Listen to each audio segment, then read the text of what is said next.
Hello. Ravi Kumar sir, are you there?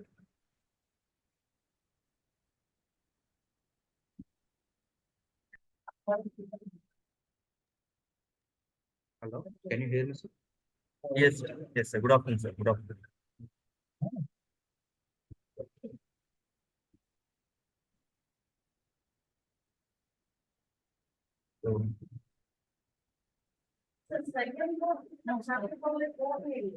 So, good afternoon, all of you. Uh, I welcome you all to the second session of this 1 week faculty development program on artificial intelligence in engineering applications. So for the second session, we have our speaker, Dr. K. Ravi Kumar sir. So just I will introduce about Dr. Ravi Kumar sir is working as a senior assistant professor in the Department of Mechanical Engineering, MBGR College of Engineering. He has more than 7 years of teaching experience in MBGR Engineering College and 2 years of industrial experience in Bosch Energy Building Solution, Bangalore, as a senior engineer. He effectively handled various heat pump installation projects for various reputed organizations like Ashok Leyland and Exergy Heating Solution. He is also a certified solar PV panel designer. Right now, he is working as consultant for solar PV panel installation projects for various industries. Dr. Ravi Kumar has collaboratively worked with internationally renowned researchers from various countries like South Korea, USA, and Chile. Right now, he is collaboratively working with various internationally renowned academicians like Dr. Praveen and Dr. Radha Manohar from the University of Chile. With their collaboration, he is effectively handling various sustainable projects of government of Chile. About his academics, he has done his MTech in energy engineering from NIT Tirchi. He has also done his PhD from NIT Tirchi in the area of renewable energy and thermal storage systems. He has an extensive research profile with 31 research journal papers, and he has received the Best Budding Researcher Award during the PhD in the year 2022. His research area lies in thermal storage materials, 3D printing, and machine learning techniques. So I welcome Dr. Ravi Kumar sir to this 1 week FDP. Uh, I I hand over the session to sir. So now your the session is yours, sir. Okay. Thank you, Dr. Banerjee, sir, for giving this opportunity. So, can I start the session, sir? Yes, sir. You can start. Sir.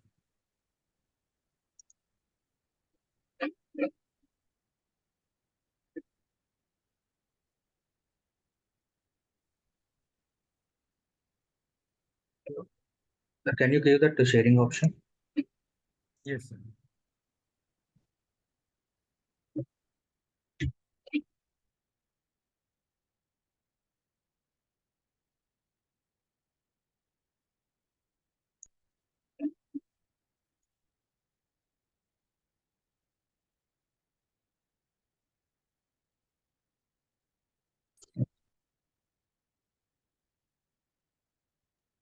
Yes, sir. You can share your screen.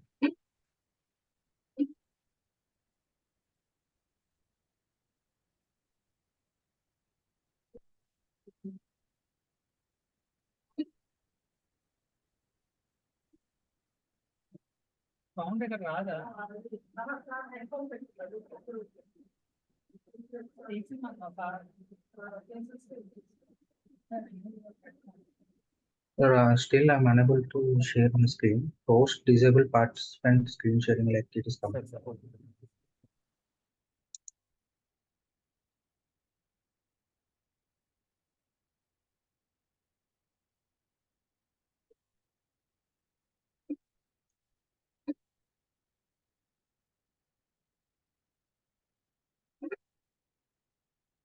Okay. So now I think you can share. Yes, yes. Okay. Yes. Yes.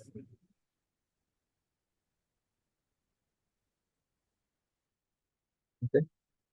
Good afternoon, everyone. Myself, Dr. Ravi Kumar Kottala. So today I'm going to take a session on artificial intelligence in engineering application. My topic is actually artificial intelligence and machine learning models for mechanical engineering.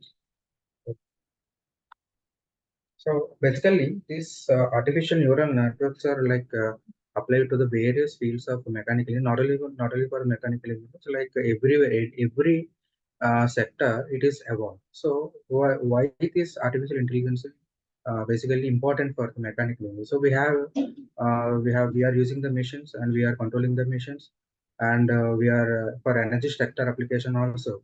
So large huge amount of data will be generated. So that handling the data, and we need to predict the data.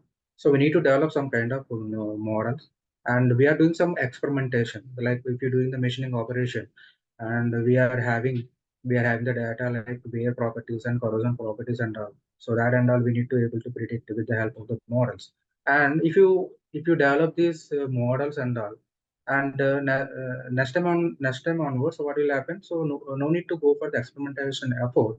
So we'll reduce the experimental effort once we already develop the model, so that if you pass that unknown parameters and all, unknown experimentation condition and all, so it will predict the data with respect to the model accuracy.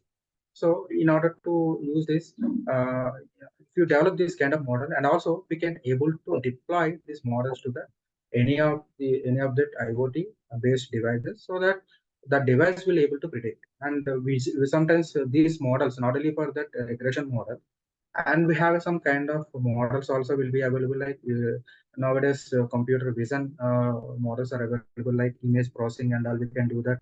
And we have some while doing the machining and all, particularly whenever doing that machining, what will happen, it is just creating some noise and all, some vibration will be generated. And if you able to recognize that sound, so that sound indicates that there is some failure mechanism will be happening. If you able to identify that, so visually some person is needed for identification of failure. But if you are able to develop the model, and the model will be deployed to the some kind of IoT system and all, so next time or not, and no need to present the person visually. So with the help of the model and all, it will able to it will give the some signal sensor, so that is some kind of failure is happening, like that it will be predicted. So it is evolved for that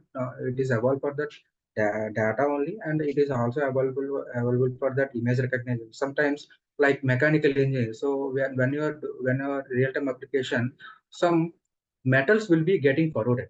Some metals will be getting corroded. That corroded metals and all, if you take the images and all, if you take the images and all, then we are able to try in that images, uh, some parts will be corroded and some parts are not corroded, like that. If you're able to try it, so based on that, if you take that picture and if you pass the data, so no need to some kind of person is able to visually sense the data, and the model itself sense that there is Sir, it will judge the. sir, you are changing the slides? Sir, I'll change. I'll just giving some introduction. After Okay, that, I'll okay, change one okay. by one. Okay. I'll tell one by one. Can you change once? We confirm whether it is changing the. Yeah, it is. It is Okay. working.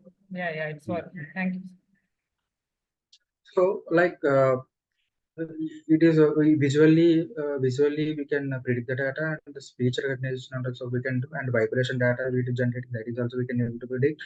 And if you're doing that experimentation data, so that regression models also will be able to predict. So these neural networks and machine learning models are, it is there is a vast application for particularly for the mechanical engineering. So now coming to that part, we will go to the step by step procedure. So how the models will be developed, or how we can able to execute it, we will discuss one day.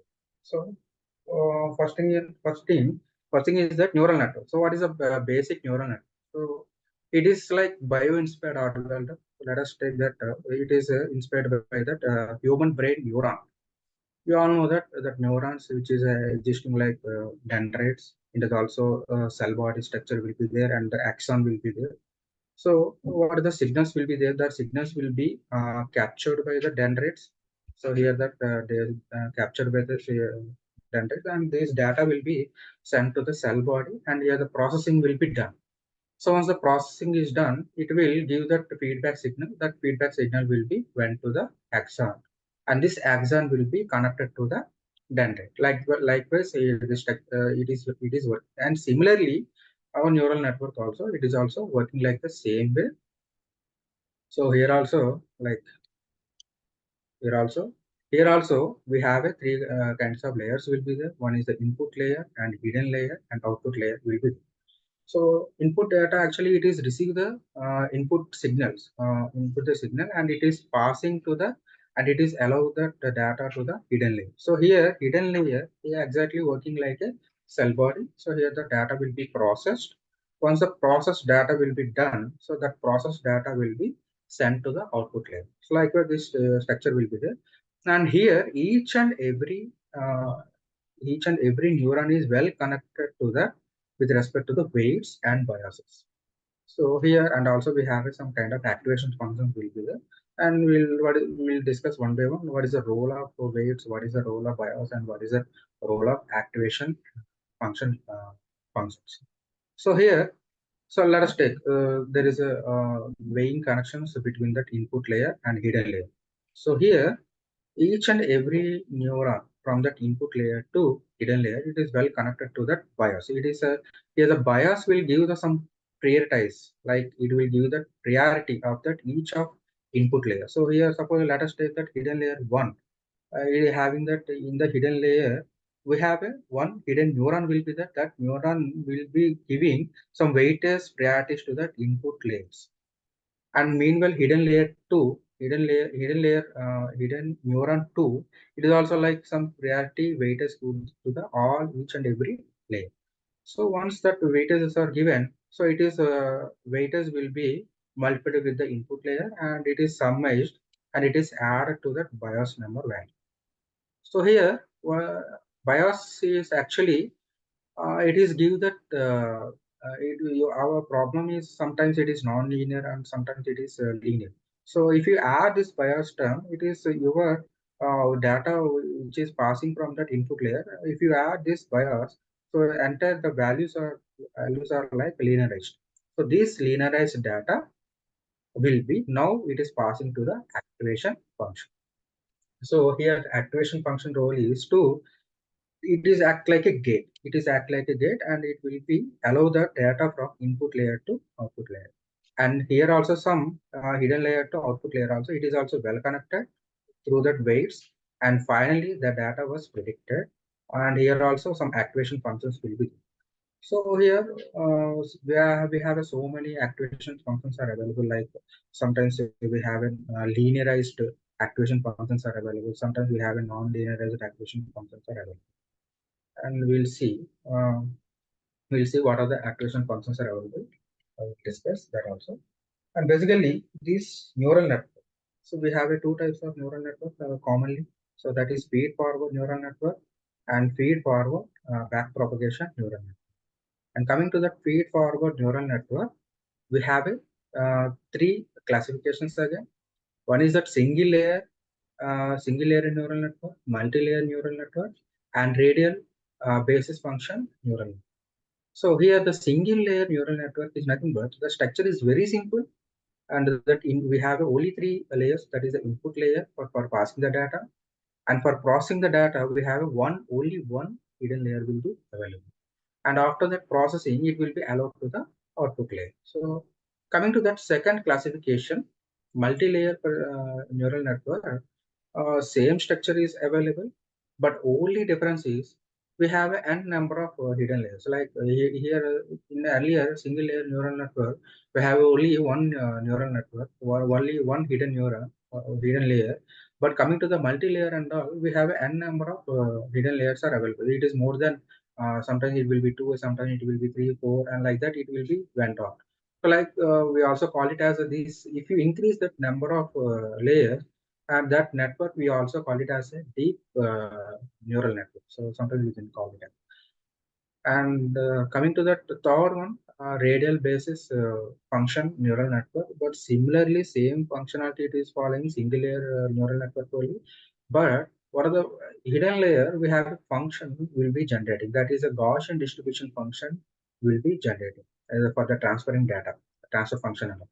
So that is the only difference, except everything is quite common. But this is the feed forward.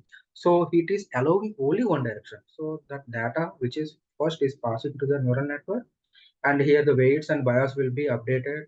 And after weights and bias will be updated, the network will be somehow it is a model, and based on that output data was predicted. But error calculations and are not done, and the weights and biases are not updated again. So this is just only one side it is passing the data. So based on that, we can do that some number of trial and error approaches we are doing, and based on that, the feed forward network will be developed. But coming to that feed forward back propagation neural network, so that reversal will be happening. So now data was passed through the first input layer, and after that it is passing to the hidden layer, and after that it passing to the output layer, and it is predicting some value. And you have already some data. It is comparing that data, so predicted value and what actually is that exact value. It is comparing, so it is calculating the error, how much error it is generating. So based on the error generation, and the gradients will be created, and based on the gradients, the weights and biases will be updated. So once this is one iteration will be happening. So once the weights and biases are developed, and again the data was passed, and again through that weights and bias, the calculations was done, and here output is predicted. So again, error was calculated based on the again error calculation. Now, as compared to the previous one, now error was somehow reduced. Why? Because weights and bias are updated. So these error value. So based on this error value, again back propagation will be done, and weights and biases will be updated. So likewise, it will be happening. So here, so many algorithms are available. Bayesian regularized neural network will be there, and these are the some of the algorithms will be available. And so what feed forward back propagation work, how it will working, and we'll discuss. So already discussed multi-layer feed forward neural network. It is a the difference is we have a n number of hidden layers. That is the difference. Same thing is similar to the single layer. And now how it will be formulation, how it will be formulated. Let us take now how the values are node values are updated. So here the formula was weighing sum. It is the input value is multiplied with the weights, and after that it is added to that some bias value. So let us take this is the network. So here I want to calculate this value, hidden neuron one value I want to connect. It is well connected to the 5 weights. So here input 1, it having 1 weight, and input 2 it having 1 weight, input 3 it having 1 weight. Likewise all 5 weights are available. So these 5 weights are multiplied with that input data. These 5 weights are multiplied with the input data, and each and every hidden neuron, it is already having some bias. That bias value was added to the here. So we are multiplying the weights and with the input data, and after that finally we are added to the bias value. Likewise, it is happening. So once the data was calculated, and now it will uh, it will pass to the transfer function. So I already told that. So like activation function is very important. It is act like a gate to pass the data from the input layer to hidden layer. So here, what are the activation function we are using? So this value was passed into the this activation function. So these activation functions are like, it may be uh, maybe like sigmoid function. We have a sigmoid activation function will be there, and we have a tan sigmoid functions will be there, and we have a ReLU sigmoid function will be there, and leaky ReLU function will be. So only thing is that formulation was a little bit different. Here the sigmoid function and all. So the function was f of x is equal to 1 by 1 plus e power of minus. So the value was there already calculated. Weighing sum in plus bias value. That summarized value will be passing to that activation function, and after that it will give some value. That value was passing to the next layer. And here coming to that tan sigmoid function, it is like tan hyperbolic tan function value, tan hx value. So you know that formula for a tan hx value, e power of z minus e power of minus z divided by e power of z plus e power of minus z. This is the tan sigmoid function. And coming to that, apart from these sigmoid functions, these sigmoid function actually non-linear function. If you see that this is a non-linearity will be available. But coming to that remaining activation functions like ReLU and leaky ReLU functions and all, these are linearized activation functions. So it will give only linearized data. So in the ReLU activation function, if the value was greater than zero, so value was greater than zero, and the positive value, if it is passing, same data will be passing. If it is value is less than zero or zero, otherwise it value will be negative. So it is passing only the positive integers.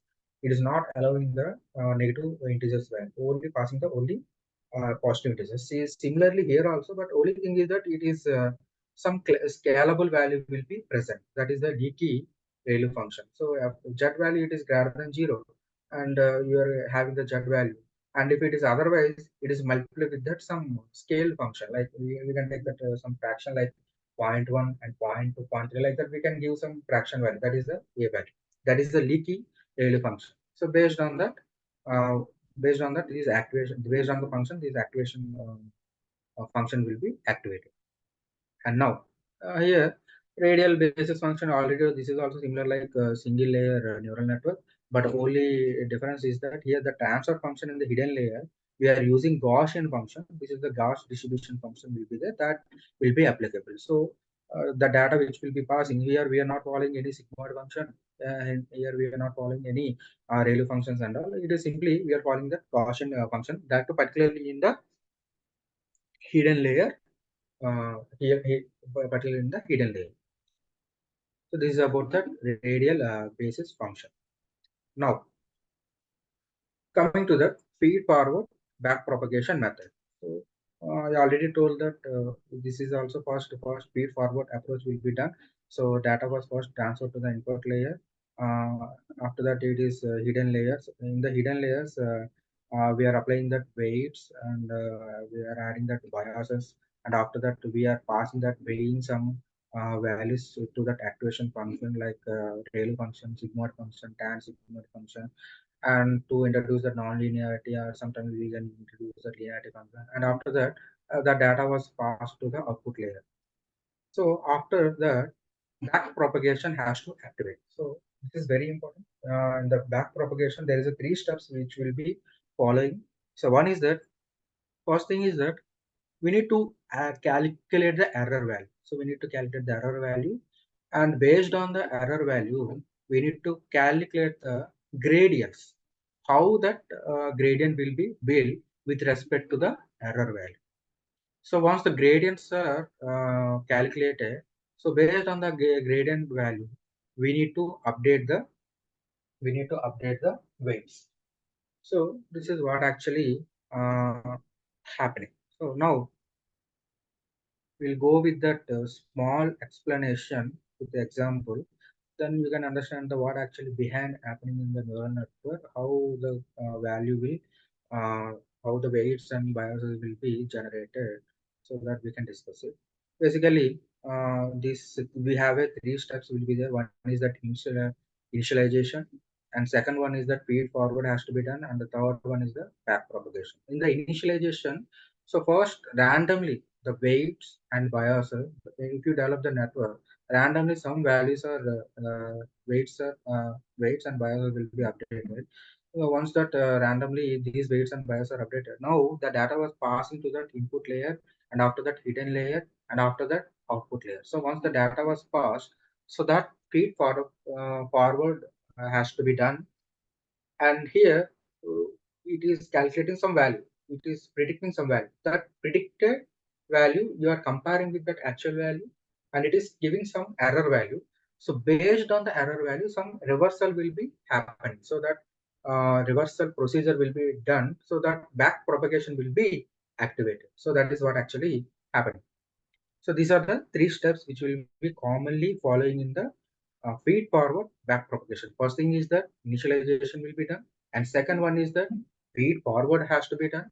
And after that, once that error was calculated, and based on that back propagation was done, and here weights and bias will be updated. So once this was done, and now it is allowing into the feed forward, and again error was calculated. Based on the error, again back propagation was done, and the weights and biases will be updated. So likewise, it will be iteratively we need to do. Let us take small example. I'll take very small example. So here I'm having two input data. So I'm passing. Let us take two. So let us take you're doing some machining. So depth of cut you are taking and speed you are taking. Some data we are having. That data we are passing into that one neuron, that is the input neuron one, input neuron two. And here single layer neural network only I'm considering. I'm not going with that multi-layer. So if you do that multi-layer and all, the complexity is little bit more. And here each and every here I'm hidden neurons also I'm considering only two. And these finally one output we are able to predict. So that value already having, that is two. So what is the first step? Here the first step is that initialization. So the network initially creating some weights and bias. So let us take that weights. So here the hidden neuron H1, which will be connected to that input neuron X1 and X2. It is connected with the bias of W1 and W3. And similarly, hidden neuron H2, which is connected to that W2 and W4. So, and finally, once it is passing, it is again connected to the weights to the output neuron. So that is W5 and WC. And already told, once the weights and biases are updated, so we need to give that activation function. That is very important. So to convert that into linearity value. So here a simple linear function only I'm considering. I'm not considering that non-linear activation function. I'm not considering sigmoid. I'm not considering that tan sigmoid. I'm considering only ReLU function. And from hidden neuron to hidden layer to output layer, I'm considering no activation function. There is no activation. Simply data was summarized with that weights and bias. Now, first step is that we need to calculate the individual nodes H1 and H2 value. So here that H1 was connected to that X1 and X2, and H2 was connected to that again X1 and X2. So here weights we need to multiply. So what is the H1 value here? How to calculate? So X1, so X1 data into W1, here the W1 will be there, and X2 data which is connected to the W3, the weightage is W3. So W1 into X1 and W3 into X2, it is connected. So this summarized value will be added to the bias in the particular hidden neuron. That is the bias value we are having, that is the B1. And similarly, H2 value also we need to calculate, and here also same procedure, we need to multiply with that weights, where the weights are connected to the X1. So W2 into X1 plus X2 into W. So again here also some bias will be there, that is the bias B2 we are adding that. So this is done. So now we are having the data. X1 value is 1 and X2 value is 0. And also we have the weights we already initialized to some weights and bias will be there. So we are able to calculate the H1 and H2. So now after doing the calculation, we are getting the values of H1, that is 1.5, and H2 value it is around 0.5. Now this is the value we are getting. And now once the calculating this value H1 and H2, so we need to pass this data to the activation function. So once the values are calculated, this value has to transfer from the input layer to hidden layer. So we have some barriers. So that is some bridge like gate will be there. So that is the activation function. What is the activation function here? I was considering ReLU activation function. From here to here, there is no activation. So now this H1 value, H2 value will be calculated, that data was transferred to the ReLU function. So what is the ReLU function here? my ReLU function was if that x value is greater than 0, so I'm allowing this data, the positive integer value only I'm allowing. If it is less than 0, if it less than or equal to 0, it is negative value, it obviously it will consider as a 0 value. So likewise, this activation function will be.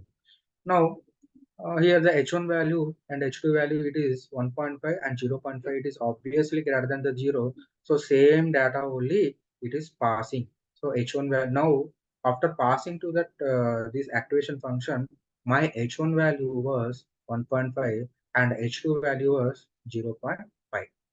And now here this in this layer, h1 value, h2 value was clear. Now this data has to pass from hidden layer to output layer. So here obviously there is no activation function, but anyhow we need to apply the summation rule. So here also weightage will be there. Now I want to calculate the y value. So finally output value I want to calculate. So the output value was linked with the h1 and h2 with respect to w5 and w6. So y is equal to W5 into H1 plus W6 into H2. So that is what actually H1 into W5 plus H2 into W6, and we have a bias value B3, that is the 0.5. So now after applying this value, so we are getting the value that is 2.5. So what actually my initially what is my output data? 2, but it is predicting 2.5. So now what is the error value? So what is the error value? Error function value. So that is 2.5 minus 2 whole square, that is 0.25. This is the error value. So my error value is 0.5. If it is applying the loss function, we have to apply the square value. So that value is 0.25. So some error value is generated. So based on the error value, so that the tau stub will be activated. That is the back propagation method has to be activated. This is the loss function we are taking. So h1 w5. So that is that actually theoretically value h1 into w5 plus h2 into w6 plus bias b3 minus actual y value. So that is actually we are considering here, that is a loss function. L is equal to, this is the loss function. Now first thing is that weights and bias, how it will be updated. This is very important.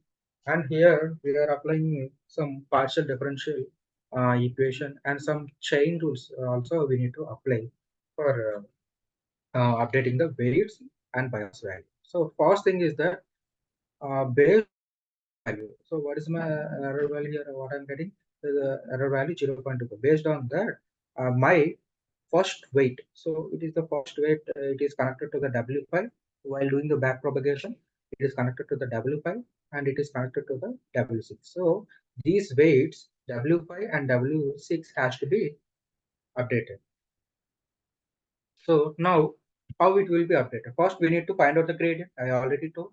So loss function was uh, varied with respect to the W5. So mathematically, we can represent the dou L by dou W5. So first, we have a loss function. This is the loss function. We are applying the partial differentiation of this loss function with respect to W5. So we can do that, and we have already data. H1 value we already calculated, and weights and already old weights and old bias data we are having, and output actual output value we having. So based on that, gradient value was calculated. The gradient value is here 1.5. It is getting. So now updation. So this is the one empirical equation we need to follow. This is actually gradient we are calculating. Once the gradient was calculated, then it is we need to update the weight W5. So now W5 we need to update. So W5 is equal to W5 old. This is the new weight value. So new weight value is equal to old weight or old weight is minus, here the eta value will be there. Here the eta is nothing but learning rate. So learning rate is very important. So suppose if you're not providing the learning rate, so this gradient was applying here. So sudden jump will be there. So the weight was suddenly very quick convergence will be happen. Sometimes overfitting will be taking place. So to avoid that overfitting, we need to give that. We need to give that we need to give the learning rate value. So yeah, the learning rate value, we can take any learning rate value. So for my understanding, I'm going to take 0.01 value. I already calculated the gradient value, so I'm substituting these values 1.5 gradient value into learning rate value 0.01. My new updated weight is 0.98. Earlier my weightage W5 is 1. Now new weightage of W5 is 0.985. This is clear. And similarly, and W6 also, weight was calculated. So I have a loss function. So this loss function, what I'm doing that partial differentiation. Once I'm applying the partial differentiation, the gradient value we need to calculate. Once the gradient value was calculated, the gradient value was calculated. So the weight was updated using this formula. Old weight minus eta value, that is nothing but learning rate value, into gradient value. So after calculating this one, and we are getting the new weightage of W6, that is that 0.995. Earlier it is actually 1, now it is updated to 0.995. So similarly in the BIOS also, B3 also, it was calculated same procedure, loss function we are taking, and we are doing the partial differentiation with respect to B3, and we are getting that value, and it is was updated with respect to this formula. We are applying that this formula, and we are getting the new BIOS value, that is 0.49. As of now, it is very clear. So here, what is the values you are updating? Only W5 and W6. So what is the W5 and W6? It is here W5, W6, and here BIOS 3. This is also, these three values are updated based on the back propagation rule. Now, and now it is, once it is done, the data was back propagated to here also. Here that how many weights are there? W1, W2, W3, W4. These is also has to be updated, and meanwhile the B1 and B2 also, these bias also updated. So here is a little bit somehow complicated as compared to that this updation of this way W5, W6.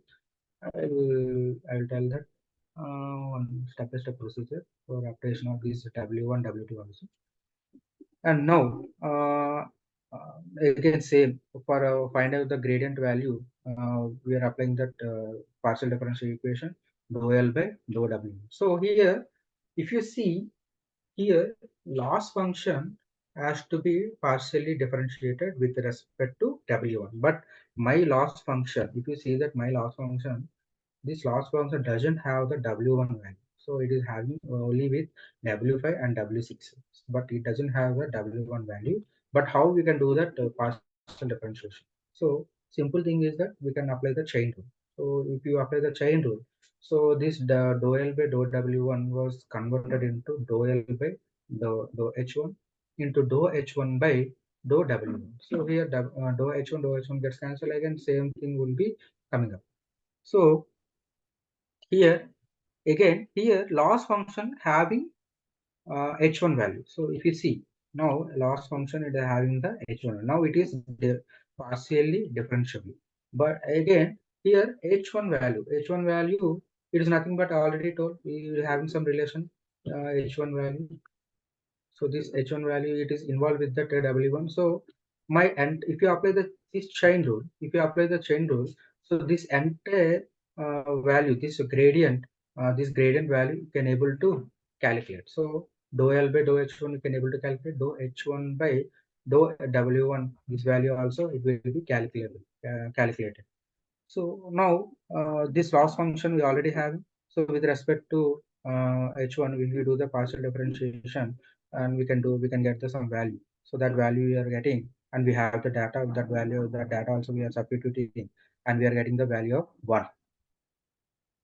This is clear. And while doing this one, dou H1 by dou W1, it is like we have a function, so that is x1 into w1 plus x2 into w3 plus b1, but it is involved with that, activation function. It is involved with that activation function. So the what activation function we are considering? ReLU function. But earlier actually uh, but earlier actually there is no activation function was considered here. So that's why for simple understanding, I'm taking only no activation function from hidden layer to output layer, but it is but there is some activation function available in between the input layer to hidden layer. So what I'm doing, so I was applying this activation function.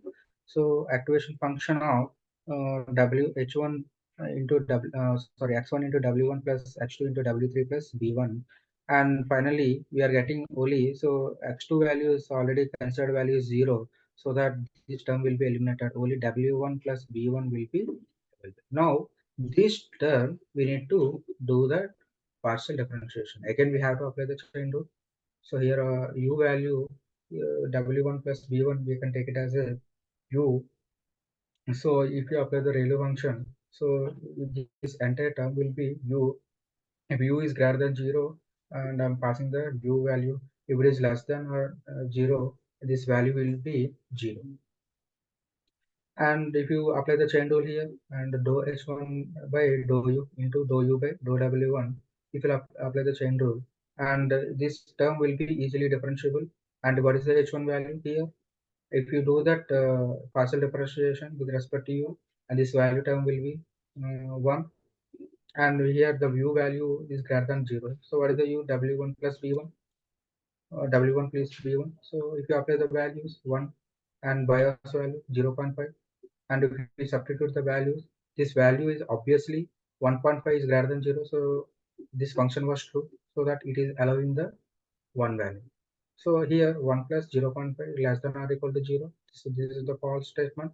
So the 0 was it is not allowed, only 1 value will be allowed. So finally dou h1 by dou u value we are getting 1.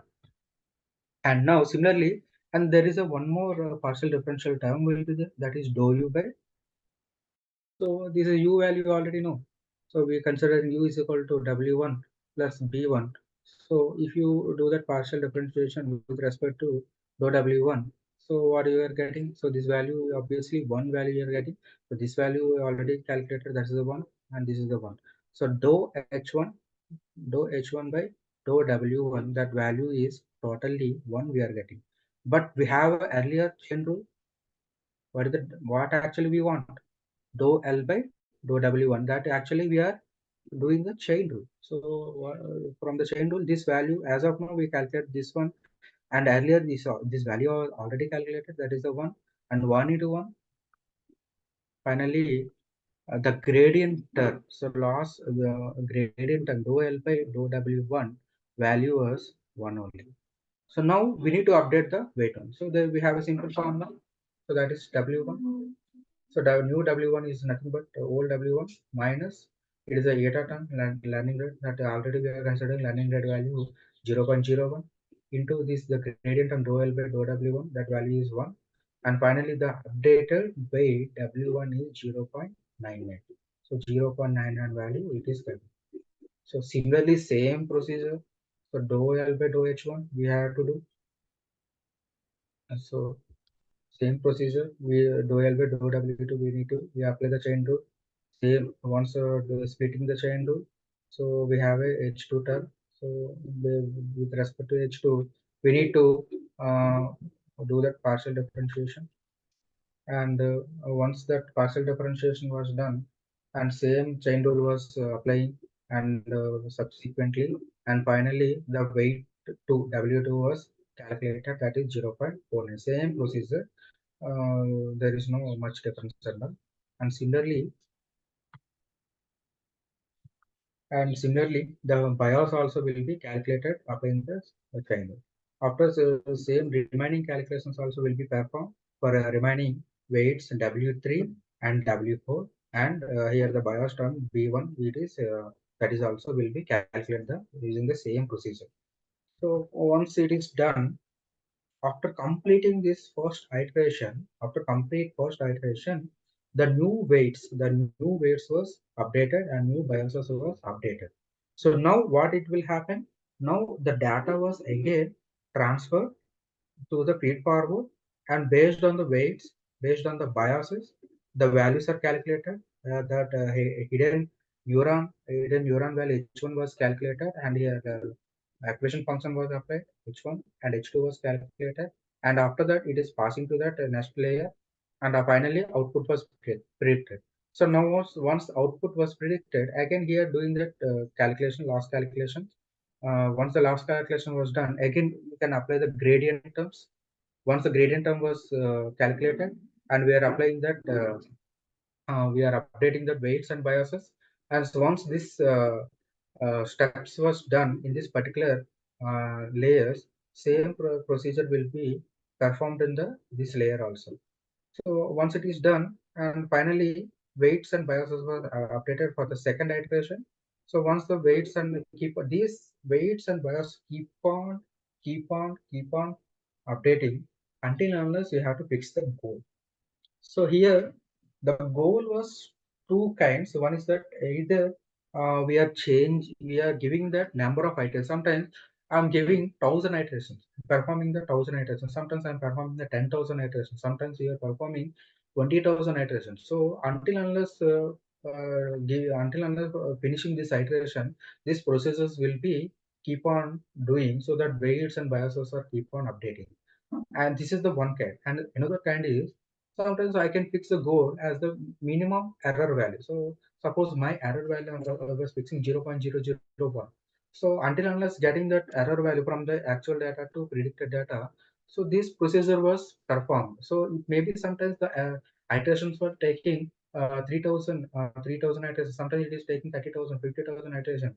Is not bothered about that, but it is these weights and biases will keep on updating until giving the minimum error value. That is the goal. So here the two goals we have to follow. One is the number of iterations. Sometimes we have to give the number of iterations, and sometimes we have to give the uh, minimum error value. So these are the done. This is the uh, this is the procedure. So take if you take that flow chart, if you take the flow chart, so there is a first we need to take the data. So the data was extracted from the experimental data. And second thing is that once the experimentation was done, the most important thing is that normalization. So normalization and data preparation steps are very important while doing that neural network, and not only for the neural network, even machine learning techniques also. Data preparations are very important to improve the model accuracy. So that first it will be done, so normalization and the data partition will be done, data randomization will be done, and the data preparation steps I will tell in coming slides. So once that data preparation was done, and now randomly initialized. After that, training has to be done, like using the training algorithm, and after that we need to give that error goal attempt. So once that error goal, I already told that is the goal. It may be minimum error value, or sometimes it is given maximum test. Once it is achieved that goal, so now testing has to be done. So in the testing, actually, you having some data. Suppose 100 data points are there. In the 100 data points are not fully passing the 100 points to the model. I'm just I'm sending only few data points, like 80% data. Sometimes it's 70%, 30%. Sorry, 90% data we are passing, and rest we are holding for the testing purpose. So rest that testing data we are holding. So once the model was done accurately, it is predicting. You are confirmed that your model was accurately predicting. So based on the error value, so that data we are passing to the testing data, and we have to validate the neural network. So finally, the model was ready. These models will be deployed to the any of the IoT devices. Now, this is clear. This is the flowchart. This is that simple MATLAB code for a neural network. I think now neural networks are getting stopped in the newer versions of MATLAB 2021 version. But up to 2018, that these neural network graphical user friendly tools are available. So if you apply this code also, we can able to generate here and here. So simple, this is we are passing that X data, input data and output data through this X and Y. And now we are developing that neural network layers. So here the transfer function, we have a tan sigma. I already told that we have a number of transfer functions are available. Activation functions are available. That is trans sigma function. Here multi-layer, it is this is the code is meant for the multi-layer. So if you see that there is a three activation functions are available. That means uh, three layer, uh, four layers are available. Input to hidden layer one, and hidden layer one to hidden layer two, and hidden layer two to output layer. So here input to hidden layer we are considering the tan sigma function, and hidden layer one to hidden layer two we are considering the again tan sigma function, and from hidden layer two to output layer we are considering the boolean function. So once that the network was done, and finally we can able to predict that we can able to generate that weights and biases. So neural network is nothing but weights and bias. If you have that weights and bias, so that is with the help of the weights and bias and all, so that equation we can able to formulate. I already told you. So once that weights and bias you will be having, you are passing the data to that particular network. So equations for nonlinear equations was calculated. So based on that output value was predicted. So it is network, neural network is nothing but it is a combination of weights and bias. That's all. And now, so this is about the complete neural network, how actually happening in the backend. And now, while doing that neural network, so I already told. So in the flowchart, I already told. So there is a some data preparation techniques are available. So this data preparation is very important. So for getting that accurate models. So this is that data preparation is a crucial step in data analysis and machine learning pipeline. It is involves the cleaning, transforming, and organizing raw data into useful formats for analysis. Nothing but like so your data having, so you have a very vast data, so the data will be available. So in this data, and we have to handle the missing value. Suppose I have 100 data points. So the 100 data points, 100 input values are available, and I'm output value only available for 80 data points. Okay. And rest 20 data points are missing. So if you give that missing data to the neural network, it is not predicted enough. So what we have to do, we need to remove that missing data points, or else that missing data point we need to give some, we have to fill the data. So we need to fill the data either by taking that average value of all data, or else the mean value we need to provide, or else the median value, mode value, any of this mean, median, mode, any of this value we can substitute in the missing data value, or else we can remove that, completely eliminate the missing data value. So that is the one. And second thing is that we need to remove the duplicate value. Sometimes what will happen, the experimentation repeatedly you are doing. So that repeated data, it is there. Among 100 data points, around 30 points are repeatedly it is coming, means obviously that will be affect to the accuracy of the your neural network. So what we have to do, if any repeatedly data was coming, so that repeated data we need to remove. So we need to remove the duplicate values. That is the one. And finally, the third one is that if any errors are there, like typo errors or there any like it is having, it is the data was involved with that semicolons, or like it is involved with that some special characters and all. So that is very careful. So sometimes if you are developing the regression model and all, so that it is involved with that only numeric data. Suppose you're doing the classification, so it may be any character, it may be any special character, that is not a problem. But when you are dealing with the regression models, it is very careful that we need to remove the special characters, like semicolon and full stop and all that. Those things and all we need to remove. So that is the thing we need to do. So these are like data quality improvement techniques. So handling the missing values, remove the duplicates, and correct the error values. And uh, the next one is data consistency and standardization. So this is also another step we need to follow after doing this quality improvement.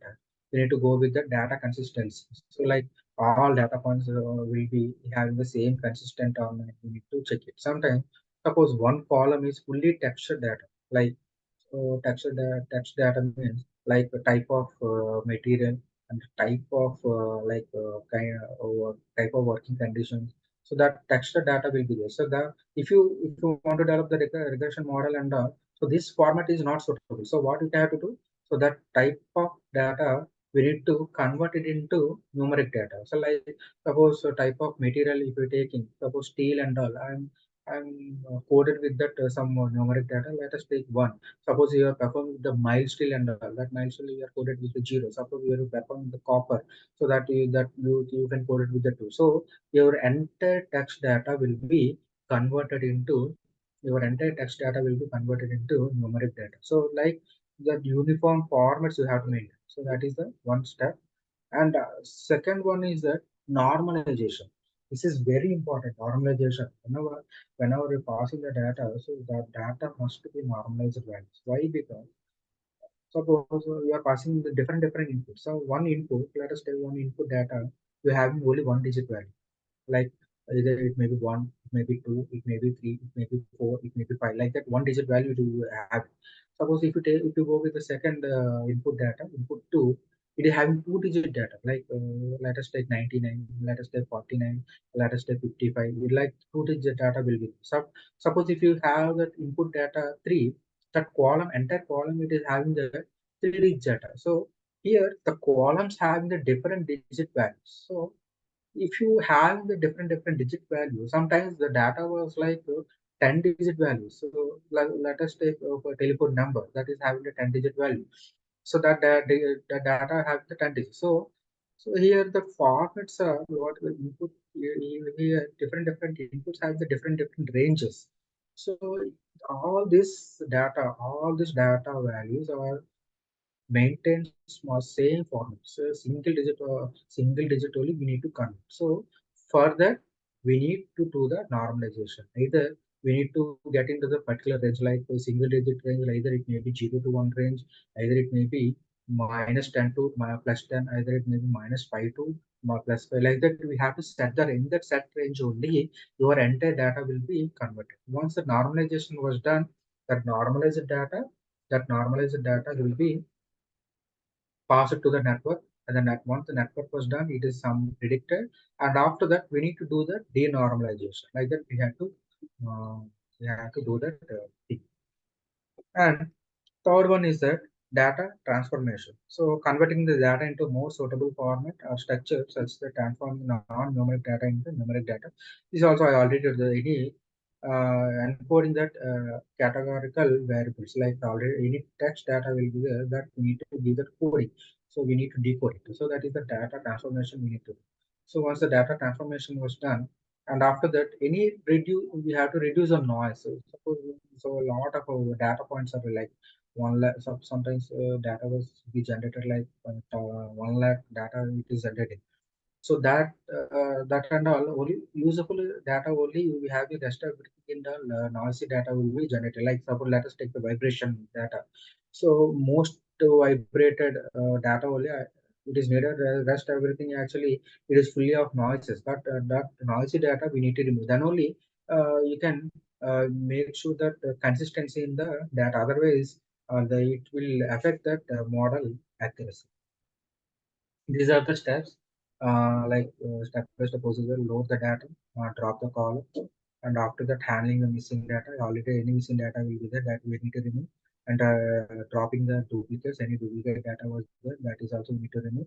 Or after that doing in this range only we need to do the normalization. After that we need to split the data, and finally that featured scaling data will pass into that neural net. So in the normalization, mostly we need to follow that different techniques are available. That many rule is there, max rule is there. Like that, this is the one common empirical equation for doing the data normalization. And here, this is the suppose in this we have one column value. In the column particular value we need to find out a normalized value we need to find out. So that value you can take it at here is a and a minimum is nothing but entire column. What is the minimum value? So that we need to substitute here. And a max is nothing but what is the maximum value. that we need to separate it. So this is the minimum AI minus A minimum divided by A max minus A minimum. So after that, we need to set the range. So if you want to set the range in between 0 to 1, so my high value is 1 and low value is 0. And mostly we used to follow like A minus A minimum by A max minus A minimum. That is the mini rule. Suppose if you vary the range, suppose sometimes I want to change that range. Suppose I want to take that range in between -5 to +5. So positive plus value, high value is 5. That high value we can substitute here. 5 is the high value and -5 is the low value. So like that, your entire data was normalized.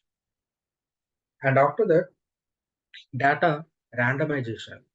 Data randomization, this is also very crucial step. So once you have a data, after that you are doing that randomization. After that, we need to randomize it. Randomization is nothing but you have to shuffle the data. Like you have to shuffle the data. So sometimes if you not shuffle the data, what will happen? The data was like it is following the same trend. It is a consistency trend. It is developed. Suppose once a develop, so because of that similar trend, because of the same consistency, it is model was well predicted.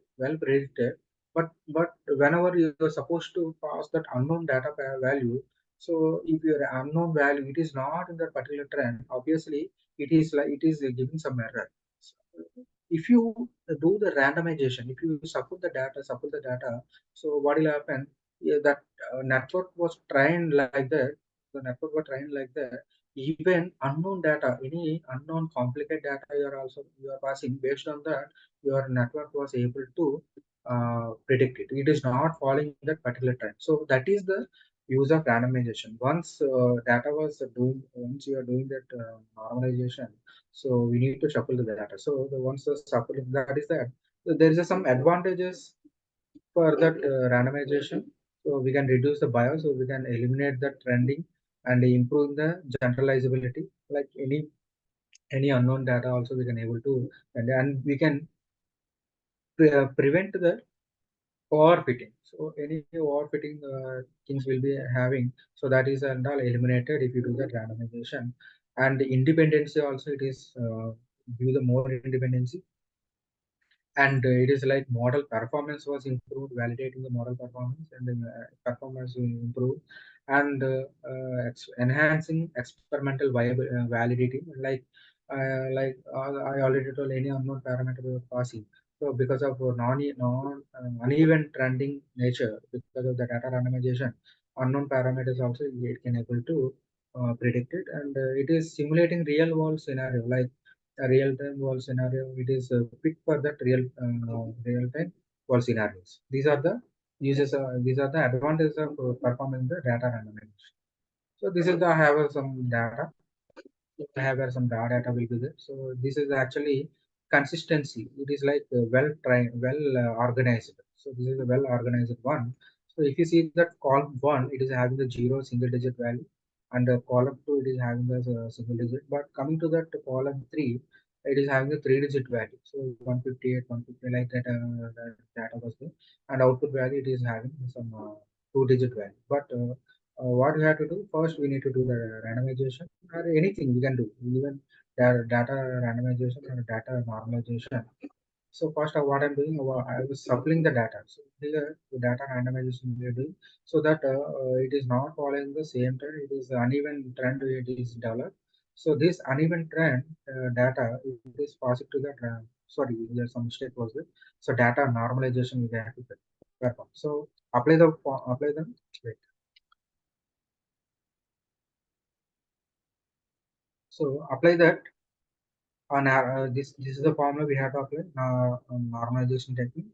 So once apply the formula for this column, particular column, so now all the data points are in the particular 0 to 1 range only. So my column 1 is a one digit value, so column 2 is a one digit, column 3, column 4, all columns are in the range of 0 to 1. So this is the well normalized data. So now after that, we need to split the data. We need to split the data. So in the splitting the data, So 80% of data will be going for the training, and the 20% data was I was holding for the testing purpose. So I was performing 80% data for developing the neural network. And once the network was done, I want to validate that model accuracy, how well it is predicted. So for that, I just 20% data points is skipping. Skipping for uh, conducting the model accuracy test. So this is the data splitting. So once the data splitting was done, now this trained data will be passed to the neural network. So I have some data basically um, experimentation where whenever who are in the thermal fields, actually they know about that we have some kind of materials will be there, facing thermal storage materials will be there. And if you do that heat flow, if you want to calculate the latent heat value, melting point range value, so what you are supposed to do, we are conducting the DSC, differential scanning calorimetry. So what I can do, I have a different phase cell metals. I have a the phase cell metals are heated with a different heating rate, and this data we have a huge amount of data, temperature versus heat flow curves. We have a huge amount of data will be. So these data we will be passing to that neural network I was developing. So because of that lacks of data, so neural networks are well predicted. It is a well predicting. So I'm having that very accurately. It is having the experimental versus predicted value. I'm getting 0.01% error. So this is what actually I'm getting. So not only for this data, I already got any kind of um, uh, engineering application data we can able to perform.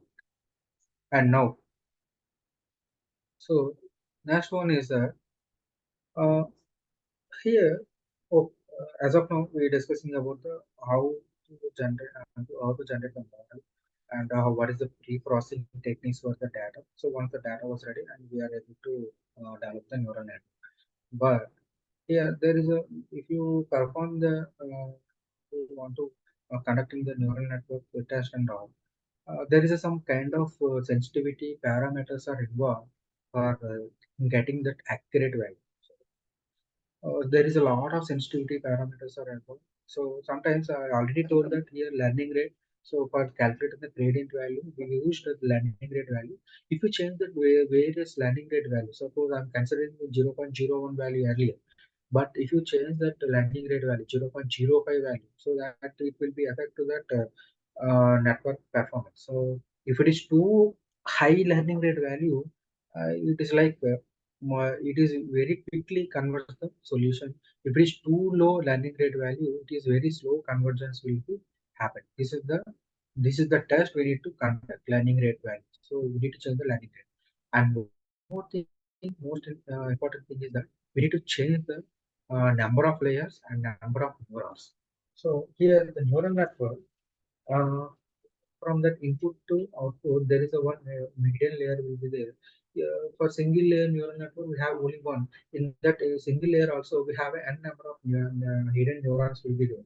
If you change the number of, so sometimes I was conducting the neural network, I was set that neural network, that value was 10 neuron worth. How that how well it is predict the data. Sometimes what actually, if you go with the 20 neurons, so how well it is predicting the neural network. So likewise, it is like we need to conduct the sensitivity analysis for the hidden neurons, and the sensitivity analysis for the number of layers. So instead of that one hidden layer, and we are increasing the number of layers. So I can take the 2 hidden layers, I can take the 3 hidden layers, like that I was keep on increasing.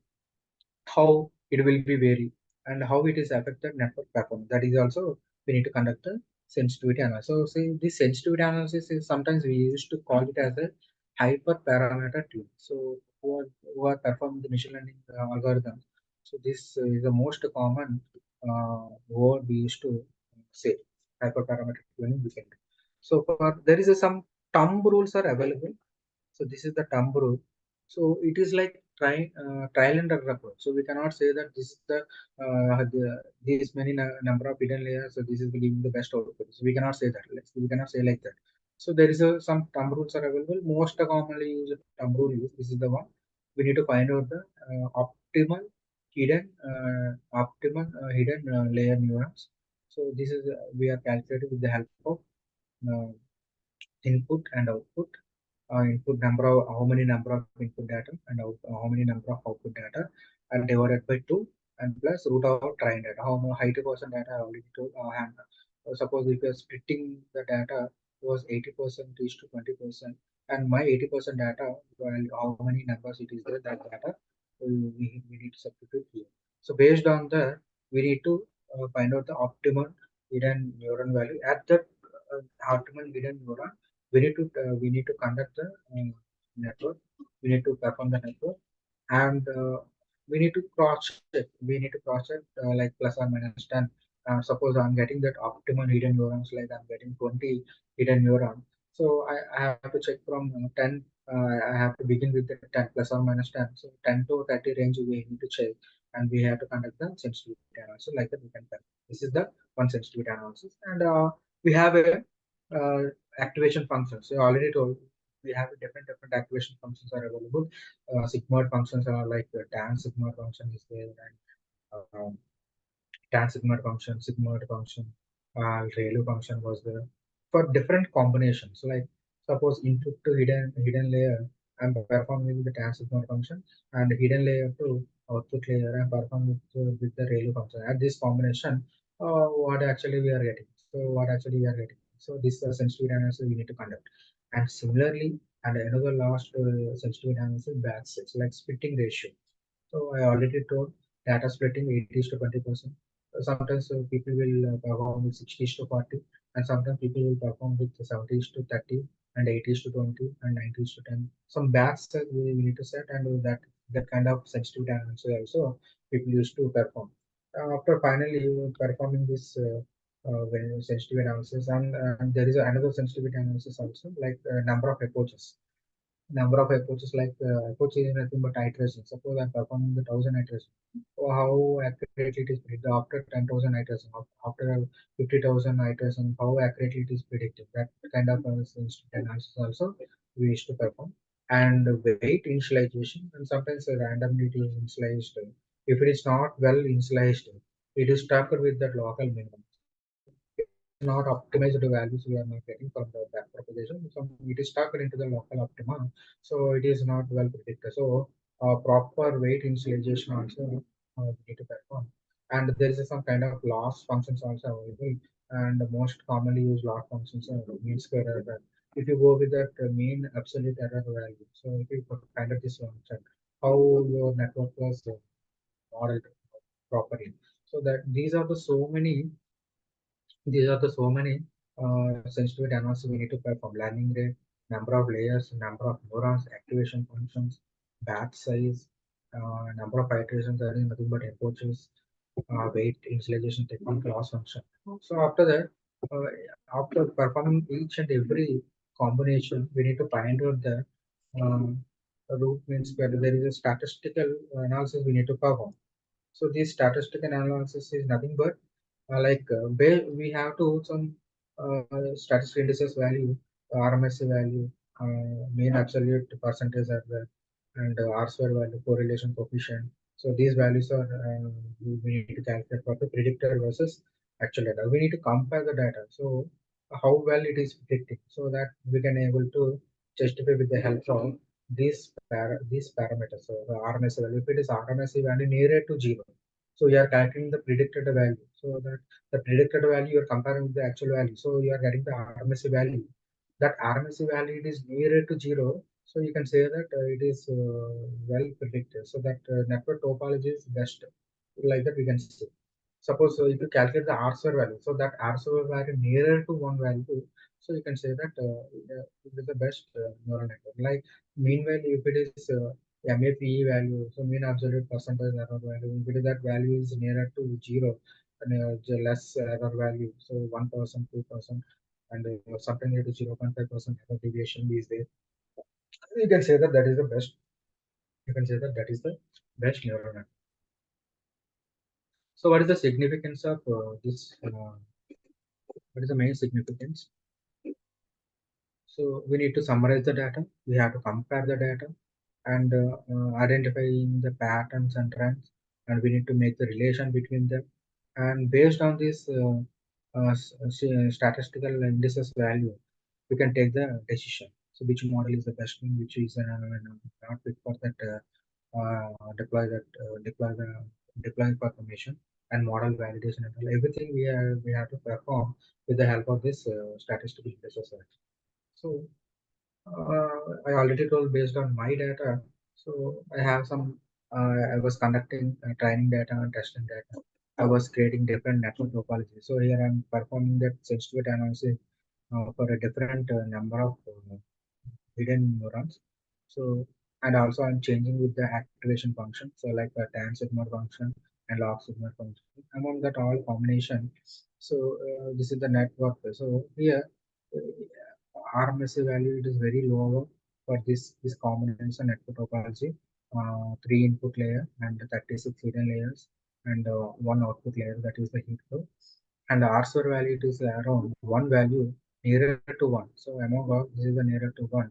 So this is the we can say that this is the best network topology. Like that, we can give the judgment for the selecting the best neural network. So this is about that sensitivity analysis. And what is the limitations? So what is the main limitations for the neural networks? So computational complexity. Suppose if it is data was very small, and then it's not a problem. But sometimes that data was very huge. So if you do that vibration analysis, if you do that to some kind of noise we are able to predict. So that data was very huge amount of data. So that data you want to try and means it will take a lot of time. So sometimes if you conduct the sensitivity analysis, like if you increase that number of hidden layers, number of hidden neurons, so your network here the so many non-linear equations was built behind that data.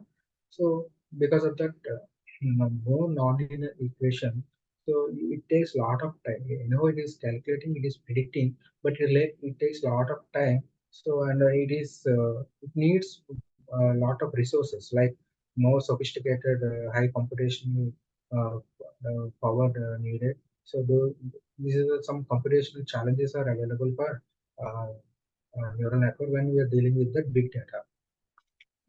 So I already told that large data is needed for getting the better accurate values.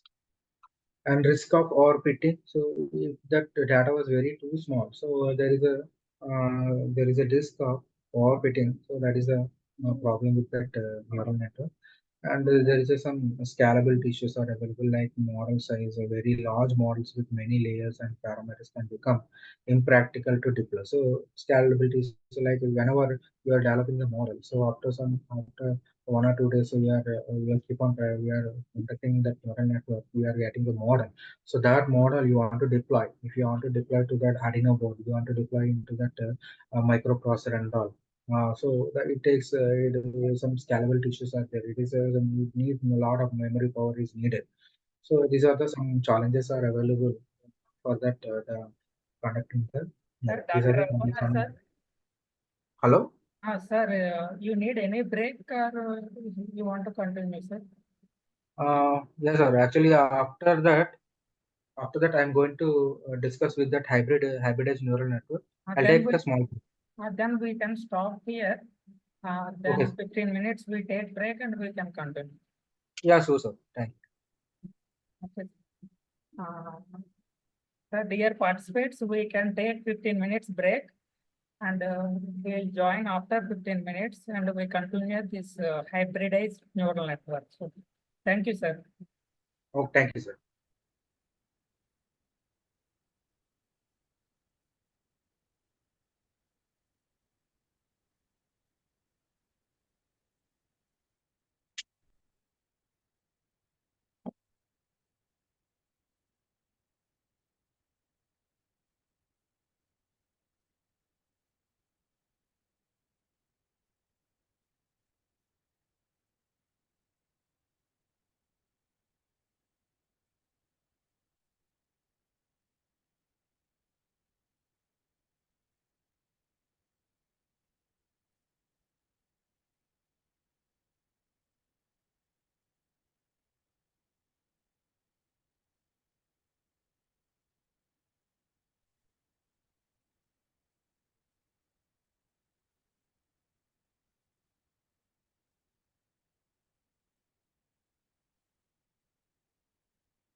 Okay.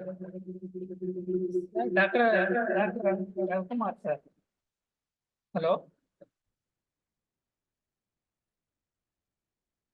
Hello, sir. Are you there?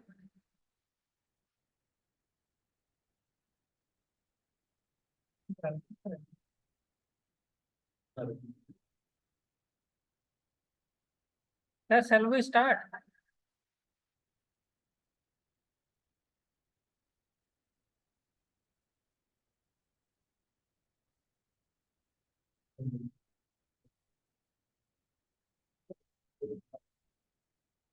Hello.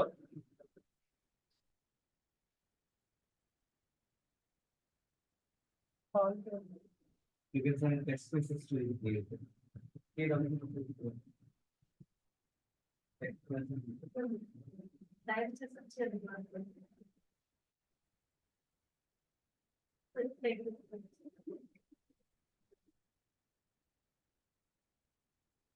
Hello. Sir, start చేద్దామా?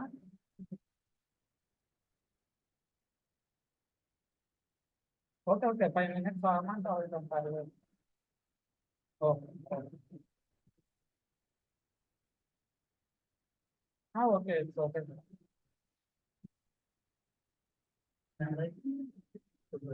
Sorry, 5 minutes.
Hello, sir.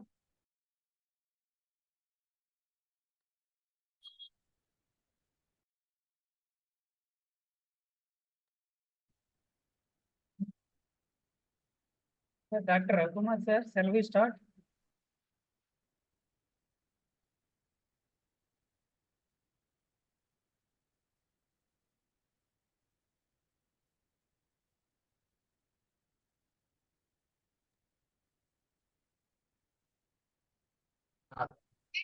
Sir, am I audible?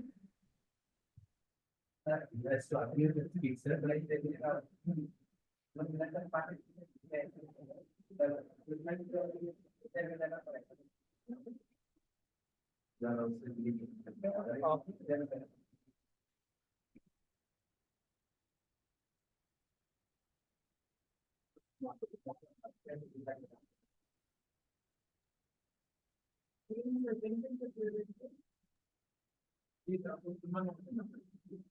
దాన్ని admin చేయాలా post చేయాలి madam?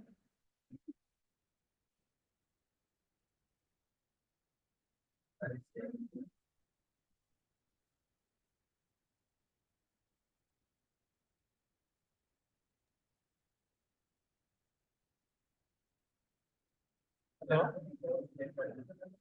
Sir, sharing option? sir, Ravi Kumar, sir. Yes, sir. Yes, sir. Shall we continue? Yeah, sir. Can you give the sharing option now? I given, sir. Okay, sir. నేను host ఇచ్చాను madam ఆయనకి host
Okay, sir. Hello, sir. Hello.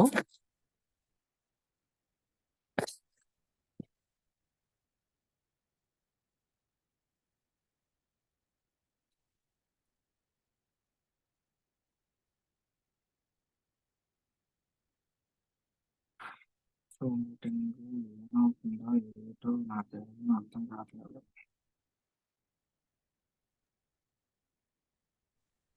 Ravi Kumar sir, please Sir, continue. sir, my screen is You are host, na? yes, sir. You are host. Okay, sir.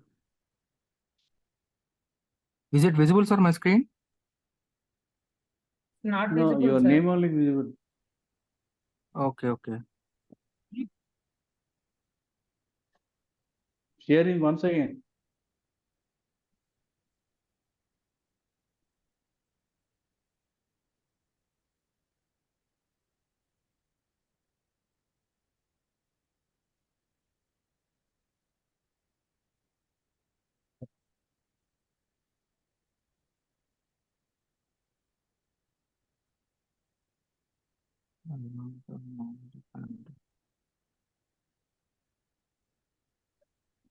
Yeah.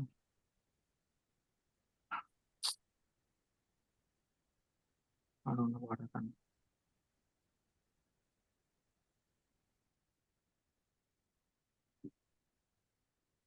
Lakshmi, maybe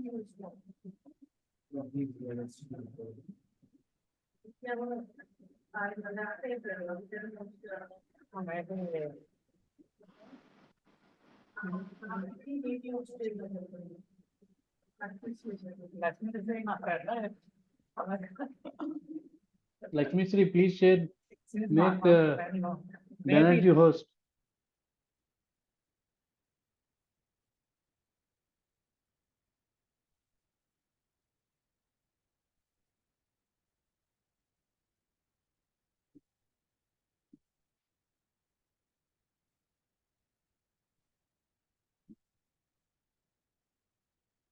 Banerjee, sir ఆయనకి phone చేసి call చేశాను చెప్పండి. Sir, అదే technical problem ఏదో అంటున్నారు. మీరు ఆయనకి ఇవ్వకూడదు host. Okay okay. అదే ఇప్పుడు ఈ లక్ష్మీశ్రీ ఎవరో హోస్ట్ అయిపోయారు. ఆ లక్ష్మీశ్రీకి మీకు ఇవ్వమని చెప్పాలి, మీకు కానీ శ్రీదేవి కానీ. చాట్ బాక్స్ లో పెట్టండి.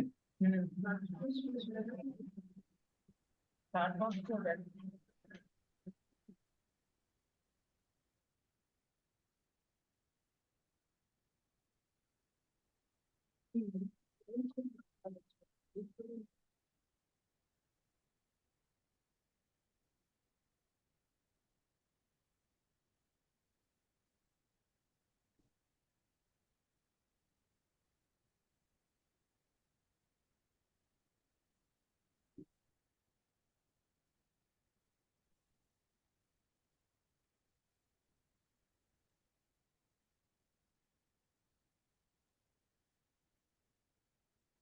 శ్రీదేవి మేడం సరిగ్గా అడగండి.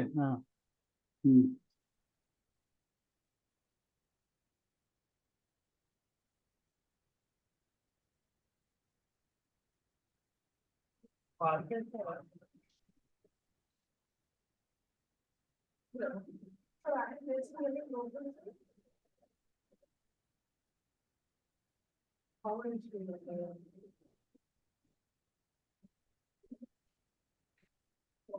Lakshmisri host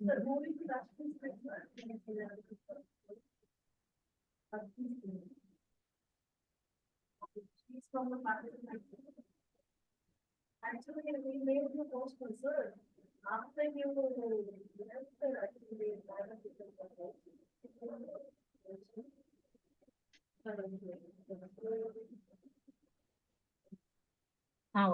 madam.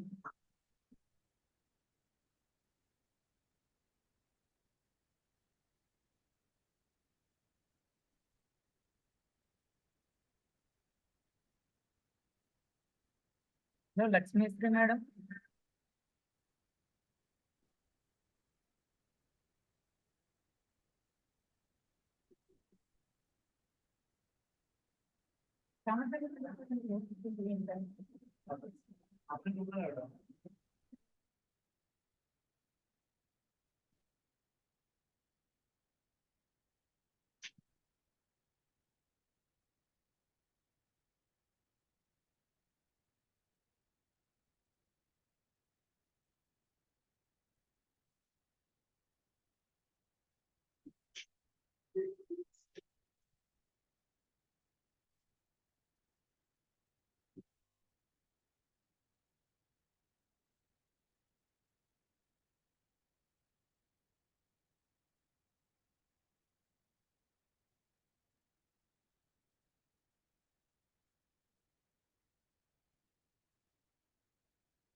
Hello?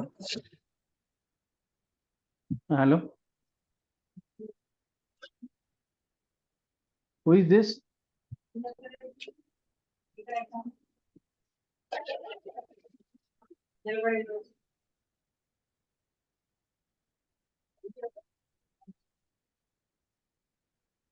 Hello? Hello? Yes, sir. Can you now can share my screen?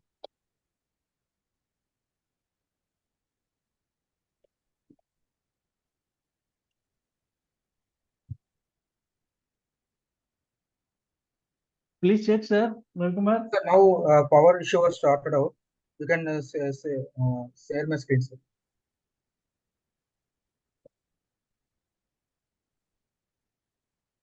You have transferred the control to Lakshmi Sri.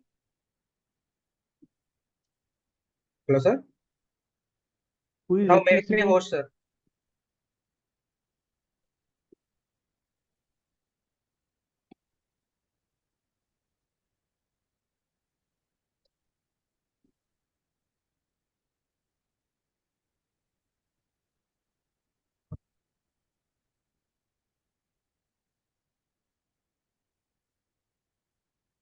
You have transferred to Lakshmi Sri. Hello, sir.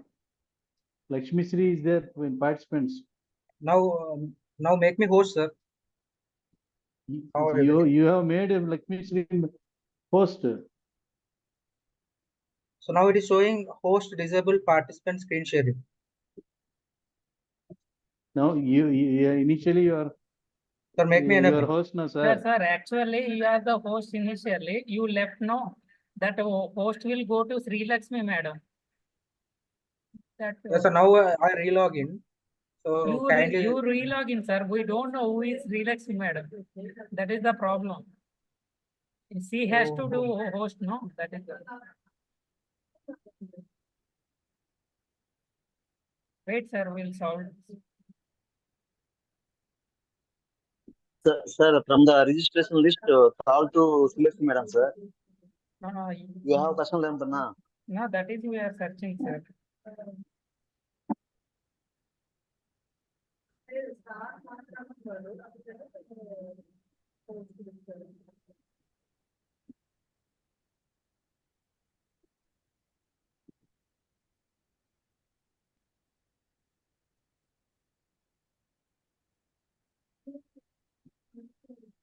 Sri Lakshmi madam.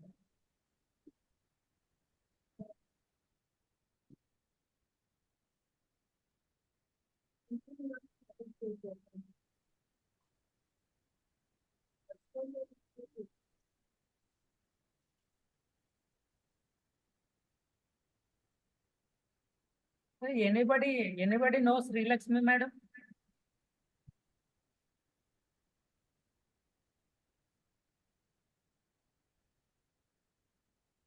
Sridevi? No, she can directly, unless you talk to sir, there are, sir will convey her, you make, sir, not unmute the sir. Please, join and I think, not.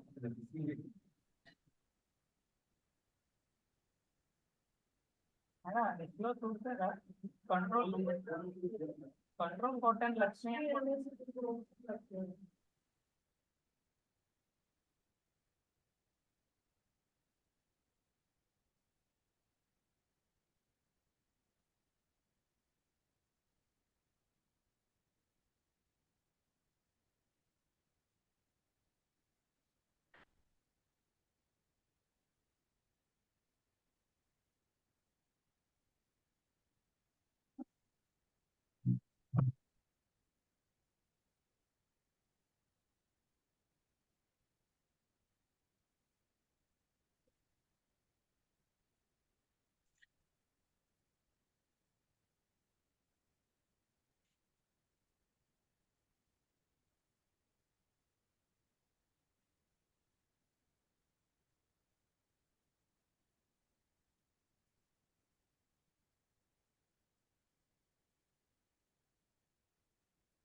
Hello, Ravi Kumar sir?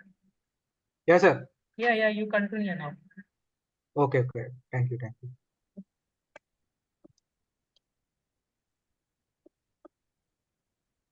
That's no experience. Learning from experience. This is learning from experience. Okay. Now the screen is visible, right? Hello? Yes, sir. Yes, sir. Yes, sir. Please go Okay. ahead, sir. I'm extremely sorry for inconvenience from my side. So I'm going to start that session. Now, as of now, we discussed about that various neural network techniques. Now, there is the problem with the neural networks. It is like lot of sensitivity parameters are which will be involved. Like we already discussed that hyperparameter sensitivity values. Like we have to change the learning rate value. We need to change the number of layers, and we need to change the number of neurons and activation functions. And sometimes the approaches also we need to change it, and we need to do a lot of sensitivity analysis is required. And what is the now in order to overcome this difficulty, so we can move with the hybridized neural network. So like in this hybridized neural network, it is mainly involved with that only feed forward neural network, and there is no back propagation will be happening. So only like neurons will only like data will be passing to the input layer, and after that it is passing to that hidden layer. After that it is passing to that output layer. Like that, only feed forward will be done. Now, how this weights and bias will be optimized? Earlier, actually, it is optimized, weights and bias were optimized by back propagation technique. But now, if you use that any bio-inspired algorithm, recently we have so a lot of bio-inspired algorithms are available, like the genetic algorithm was there, and we have like teacher learning based algorithm was there, so particle swarm optimization techniques are available. And recently, like some most popular technique like less sensitivity parameter bio-inspired algorithm like J algorithm was there, and we have a lot of bio-inspired algorithm there. So these bio-inspired algorithm was combined with the neural network, and we have to optimize the weights and bias and to get that better accuracy. So that is the advantage of that using that hybridized neural network. So if you take that neural network, so feed forward neural network, and if you combine with the bio evolutionary algorithm like stochastic algorithms, we are incorporated. So those you're combining ANN and bio-inspired algorithm, finally we'll get that hybridization. So in any bio-inspired algorithm, not only like genetic algorithm, not only like particle swarm optimization, in right now in the trend, which is the most popular recent algorithm, that easily we can connect it to the neural network, and we can able to optimize the weights and biases.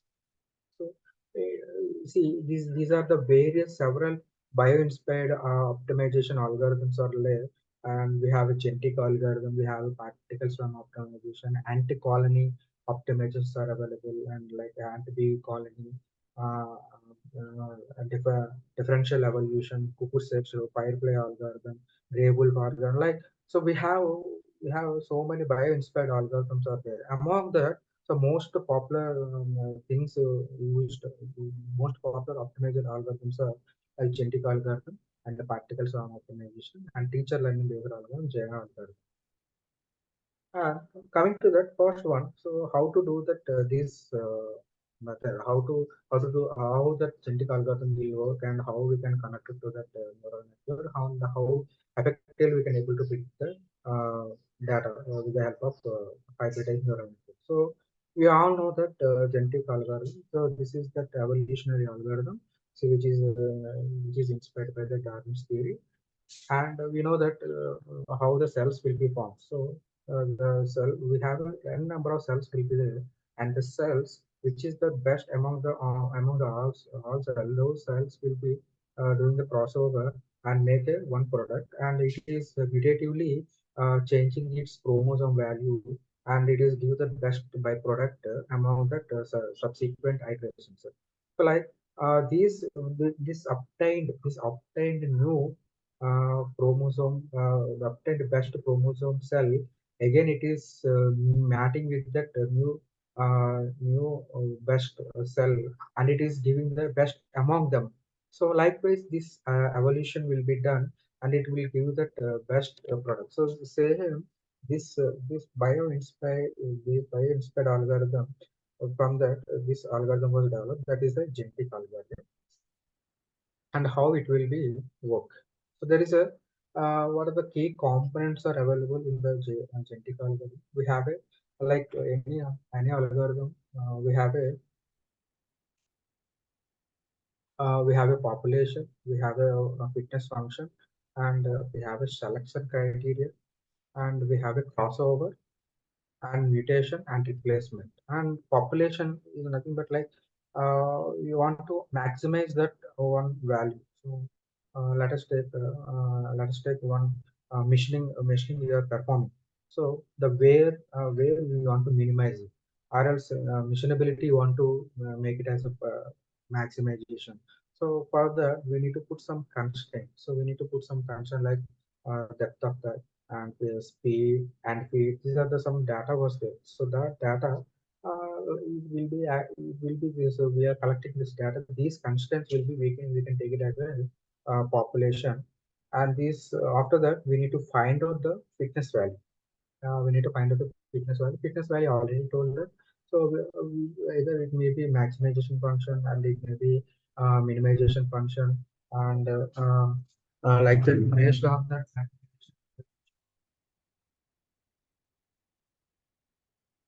maximization and minimization, the fitness function will be described. And after that, once that fitness function was evaluated, so based on that, we need to take that best population values among suppose 100 population values we are generating among 100 population. So which is the giving the best fitness value. So we need to select it. So we need to select among the best one, and we need to do the crossover. So we need to do the crossover. Here, crossover is nothing but like we need to matching the populated value. We need to we need to do the populated value matting. We can do the do that crossover. And once that crossover is done, once the crossover is done, we need to do the mutation. We need to do the mutation. After that, do the mutation. We need to replace that new parameter. So from after doing the crossover, after doing the mutation, we are getting the best product. So the using that best product, so that best product was replaced by the old value. So like that, it will be happening. So let us take what are the data we have. So the data was basically it will be encoded to the binary digit. Suppose we have a number like 32 value. So that 32 binary digit we need to convert that we need to encode it. So it having in this among all the population. So the values, what are the values will be there, that will be acted as a chromosome, and each and every chromosome, that binary digit we having, right, that binary digit value we can take it as a Gini value. So suppose let us take two values are there. So let us take I have a value of 30, I have a value of 45. So that 30 value I can take it as a parent one, and the 45 value I can take it as a parent two. So that 30 value and 45 value we can decode it into binary digit. So once the decoding was done, so what we need to do, first step is that we need to do the crossover. So here, so let us take here among all the these digits, these digits. So here this value and this value is somewhat crossover. So rest of the parts will be eliminated, and some these single point only crossover, and finally you are getting the some byproduct. And this is that after crossover we are getting some value. So once the crossover is done, and we need to do the mutation. So here the mutation is nothing but internally the chromosome value was updated itself. Suppose let us take in the mutation here. Earlier it is the F, G, H, P, C, D, E, A values are there. After doing the mutation, so only few chromosomes will be changed and rest will be left over. So So why we need to do this crossover and mutation? So crossover, it will give the best product. Shahrukh Khan कभी कभी कभी कभी कभी कभी रास्ते क्या होता है गलत रास्ते से तो सही ट्रेन पकड़ जाते हैं Hello, sir. ट्रेन तो बहुत है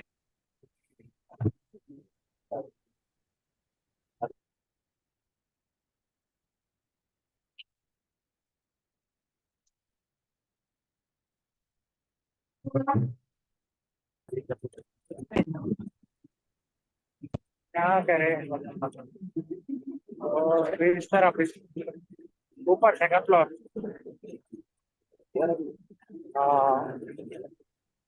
आना Can you someone unmute your voice? Just make some noise.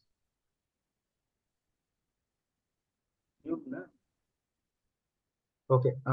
Now after perform this mutation, so we can eliminate that local minima value. So it having like data was optimized. So it has to check each and every population. So suppose I have 100 data points are there. At each and every data point I want to check. So that can be possible if you do that proper crossover. If you do that proper mutation, each and every population it will be checked. That is the advantage of doing the crossover and mutation. So once that you are performing the mutation, we can eliminate the local minima problem. So that is the advantage of conducting the mutation. So there is these limitations can resolve. And now how we can able to connect that neural network. So let us take this is the structure. And this structure actually, so in this structure actually, if you look at that, we have a neural network, and here initially when you perform the feed forward network, they already told that it will be generated randomly generated the weights and biases. So once the weights and biases are generated, it will be create some structure. It will be create some structure, and after that data bus part is gives some value. That is the thing it will be happening. And now when you are performing the back propagation, it is not taking the back propagation algorithm. So instead of that, the weights and bias will be considered as a population values. Here the weights and biases will be considered as a population value. And now what is the fitness value function? So what is the error we are getting, right? So the error function, what is the error value you are getting from the predicted versus to actual value? That error value will be taken as a fitness function, and the rest of the weights and biases will be considered as a optimization constraints. So once that optimization was done, and we are getting the best weights and bias. So now what will happen? You are passing the data, and based on the weights and biases, it is generating that it will be predicting some value again based on the loss function value. So based on the loss function value, it has to be minimized, so that based on the minimization value, we need to do that we need to give the constraint. Here the constraints again, the initialized updated weights and biases. So based on the weights and biases, again iteratively we can do that, and we can finally will get that reaching the best goal value. So I already told that the goal will be either two kinds. It may be like minimum value, minimum error value. The goal may be like maximum iteration value. That is the criteria. So same thing only will be performing. Same thing only we are performing, but only changing is instead of back propagation. So the weights and bias will be considered as a population, and here the fitness value will be considered as a minimum error value. So that is the minimum value. So up to until reaching this minimum value, these weights and biases are optimized. These weights and biases are optimized. Once the finalized optimized weights and biases will be developed, so your network was ready to predict the best accuracy. And here, what are the sensitivity parameters? whenever you're performing that neural network, we always look at our sensitivity parameters. So here earlier back propagation technique, a lot of sensitivity parameters are there, but here and all we are not involving, we are not dealing with all the sensitivity parameters. So here we mainly concentrate on sensitivity parameters are what are the bio-inspired algorithm we are developing, we are combining those sensitivity parameters only we are changing. So that is only we have to look at all. So here that genetic algorithm, what is the sensitivity? What is the sensitivity parameters are involved is population size. That is, the more population means it will take a lot of time, and more population means more accuracy we are getting, and less population means it is easily converts, but the problem is accuracy will be reduced. So obviously, whenever you training with that biospread algorithm, your population size will be very high. But if you keep on going with higher population, so you can avoid that local minima and you can avoid the global minima. And but the problem is that it takes a lot of equations to develop, and a lot of time it will take. So that is a problem. And another parameter is there, that is the crossover rate. So here the crossover rate is nothing but how much of cells are crossover. Suppose 100 population particles are there. Among the 100 particles, so if I am taking crossover rate value 0.6, so 60% cells are crossover and rest 40% are not made together. So only 60% only it is crossing. So that is the crossover rate. So we have to check with the different crossover rate. Suppose higher crossover rate means more convergence is possibility, but the meanwhile overfitting also it is a possibility. So that is that we have to look at on the crossover rate also. And mutation rate. And mutation rate means suppose so sometimes I'm taking 0.05. So 0.05 means so 5% among 100%, 100 data point, 100 population size numbers. So 5%, so 5% data only it is muted. So it is also himself it is changed. So that mutation was done in only 5%. So if you vary with the different mutation rate, like I can check with that 1% mutation rate, I can check with the 10% mutation rate. Likewise, I can check it. If you changing the mutation rate, and that will be affected to the your network performance also. That is the one thing. And one more termination criteria. So termination criteria, these are the very important criteria. And sometimes we can consider as a maximum population size. If you reach that maximum population size, your network was built. Suppose sometimes you are giving that more number of generations. Genetic algorithm population generation. So that is also one criteria. And sometimes we are giving that iteration. So I can give 100 iteration, I can give the 200 iteration, I can give the 300 iteration. Like that, different iterations also I can able to perform. And we have a different encoding schemes also. That is also a sensitivity parameter. Sometimes I can go with the binary. So like binary encoding I can do, and sometimes like hexagonal encoding also we can perform, like different encoding schemes also available. That is also one of the sensitivity parameters. So that is a thing. And what is the limitations of this AN and GA algorithm? So the main limitation, there is no guarantee of a global optimum. Like so even you are performing, we are performing the several iterations also. So there is no guarantee there is no guarantee for getting the optimal value, and it is heavily computational cost. And that means like you are going with a higher population. Suppose I'm going with the 20 population size mean, so my network was network generating, but creating the network was less, like, taking less time only. But if you take 100 population, if you take 500 population, if you take 1,000 population, you're getting the max accurate value. But the main value, it takes a lot of time to convert. That is the main problem with that NJ algorithm. And next thing is that encoding and representation also very challenging task. Suppose my digits are very huge. My digits are, suppose I have 10 digit number, I have a 20 digit number. So if you want to encode means it like the chromosome length will be higher. And if you do the crossover, if you do the mutation on the particular chromosome, it takes a lot of time to convert. So that is a problem. And parameter sensitivity, have you seen that? So how many sensitive parameters we need to check? Crossover rate, mutation rate, and the encoding technique, maximum criteria, and like so many, we have so many like sensitivity parameters are involved when you're connecting to the AN and GA algorithm. And apart from the GA, in ANN also, in the hidden neuron, we are using only feed forward network, but in the feed forward network also, in one hidden layer, we have a n number of hidden neurons are there. So that in neurons also we need to check.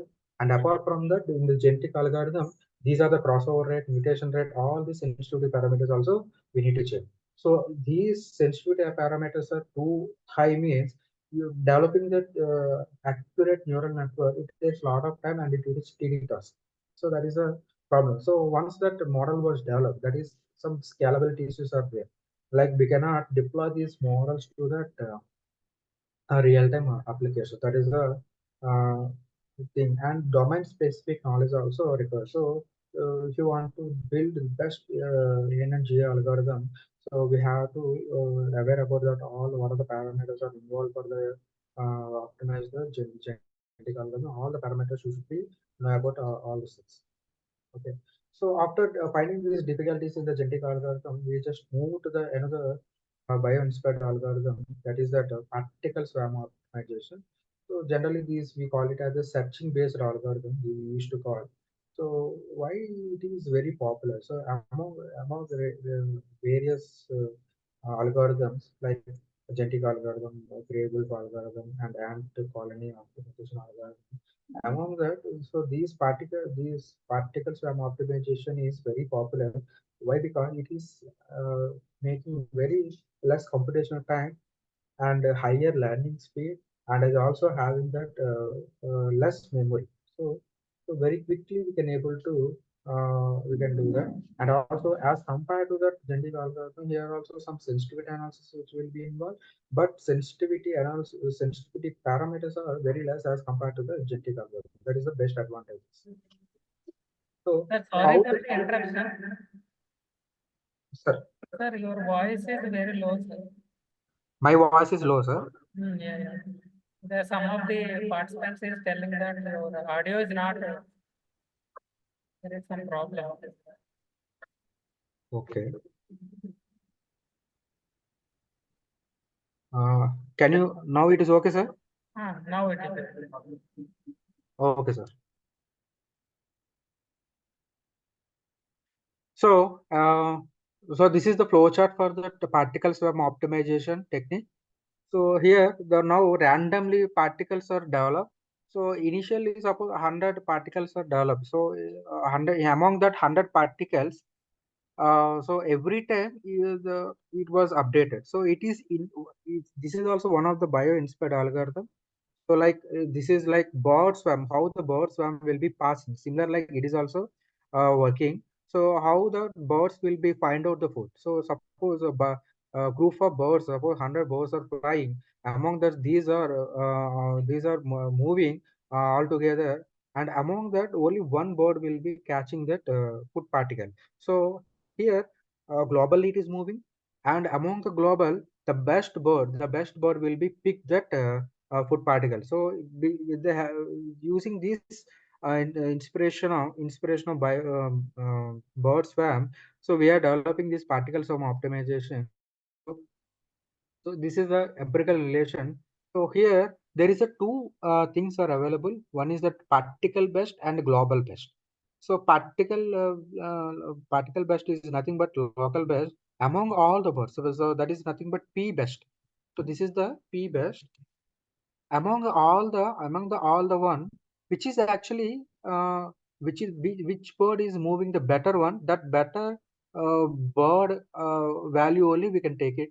And among that all the birds which what is the updation, what is the best one, so that value we can take it at. And here there is a two more constant terms will be there, that is C1 and C2. And C1 is nothing but cognitive coefficient, and C2 is nothing but social coefficient. So these values are constant terms only. Here R1 and R2, which we can call it as a random numbers. So here the V1 Vi is nothing but initial velocity, And now updated velocity we need to find with the help of this empirical equation. Once the updated velocity is find out, we need to add that initial particle size. So this is suppose earlier my particle value was 42. So I'm calculating with the help of this formula. So I'm getting that velocity value, updated velocity value, that is 2. So my value was 100 plus 2, 102 is my new position. So likewise it was happening. So here also similar like genetic algorithm, here also, so here the first network was built, feed forward network was built. Once the network was done, so it is generating some weights and biases. So these weights and biases will be taken as particles for the particle swarm optimization, and that here the minimum value of mean square error value, so that we can take it as a fitness value. So once that population was built, that those population values are nothing but weights and biases. So based on that, yeah, iteratively it will be calculated, and finally we are getting the best neural network. So which is the until unless it is reducing that least mean square value, these weights and biases are keep on updating and it will give the best optimal weights bias value. So once it is done, these weights and biases will be finalized and it will be giving as a product and best neural network. So here also there is some kind of sensitivity analysis we have to perform. So most influencing sensitivity parameters for AN and PSO are number of neurons. We already know whenever you are connecting to the bioinspired algorithm to the neural network, that number of hidden neurons are available in the hidden layer. So that value we need to change. That is the value we are changing. And also here three more in this bioinspired algorithm, three more sensitivity parameters we need to change. That is that population size. So if you change the population size and you are having that different RMSE value and R square value, so the prediction will be vary. And apart from that, there is another two more sensitivity parameters are there. That is that C1 value and C2 value. C1 is nothing but cognitive coefficient and the social coefficient, and with we can change with the different C1 values and C2 value, and we can find out, we can conduct the sensitivity analysis. For every sensitivity analysis, we need to calculate the RMSE value and R square value. I already told that. So there is a significance of RMSE value, R square value. Higher RMS, so lower RMSE value, higher R square value, giving the best model prediction. So here, AN and PSO algorithm, we have only 4 sensitivity parameters. One is the number of neurons, population size, and C1, C2. And this is also somewhat a headache task. So for sensitivity parameters, we need to change and we need to find out the best neural network. So after that, we are in nowadays actually most influencing bioinspired algorithm is teacher learning based algorithm, TLBO. This is actually invented by the uh, professor from NIT Surat. Uh, this was launched in 2011, and here actually two phases are available. One is the teacher phase and one is the teacher phase, and second one is the learners phase. So teacher phase is nothing but, so this is very quite simple phenomena. So we know that. So teacher is delivering their lecture. So how the student will know the knowledge? How he will gain the knowledge? So one thing is that he will get that knowledge from the teacher. That is the one thing. But he cannot get that complete information from the teacher. And so somehow he wants to discuss the, he wants to discuss among themselves, like in the 100 students are there, in the 100 students they are sharing the knowledge to themselves and they will gain the knowledge. So one phase is a teacher phase. From the teacher to students you will get the knowledge. From students in the learners phase, from the students they are gaining the knowledge to sharing the knowledge. So likewise it will be happen. So here teacher phase, how that knowledge will be transferred. It will be distributed with the help of normal distribution function. This is the normal distribution function. And we have some empirical equations was there from the student, from the teacher to student. So with the help of this value, the population, suppose 100 100 population size are there. These 100 populations are shared from that knowledge from teacher to student with the help of this one. After that, in the learner phase, so with the help of this formulation, so themselves it is sharing the knowledge. So this is the flowchart for that teacher learning based algorithm. First, population, decision variables, and termination criteria was we have to develop. And once it is teacher phase was accepted, then it will be going to the next level learner phase. Once the learner phase was accepted, and finally we are getting that best solution. So here also we are connecting this neural network to the teacher learning based algorithm. So uh, here feed forward network was built and the weights and bias will be developed randomly. So these weights and bias will be considered the population for the teacher learning based algorithm and the fitness value. So the loss function value from getting from that feed forward network. So that loss function value we are taking as a fitness function. So iteratively it will be done. So until unless we are getting that either by reaching the least mean square error value and maximum iteration value, and finally optimized weights and bias will be getting. So with if you run this up, if you using this optimized weights and bias, your network was fully optimized and it will be able to predict the best value. And here also there is a few sensitivity parameters will be involved. And thing is that I already know that whenever the hidden layer will be there, that hidden layer having the hidden neurons will be there, and that sensitivity one of the sensitivity parameter.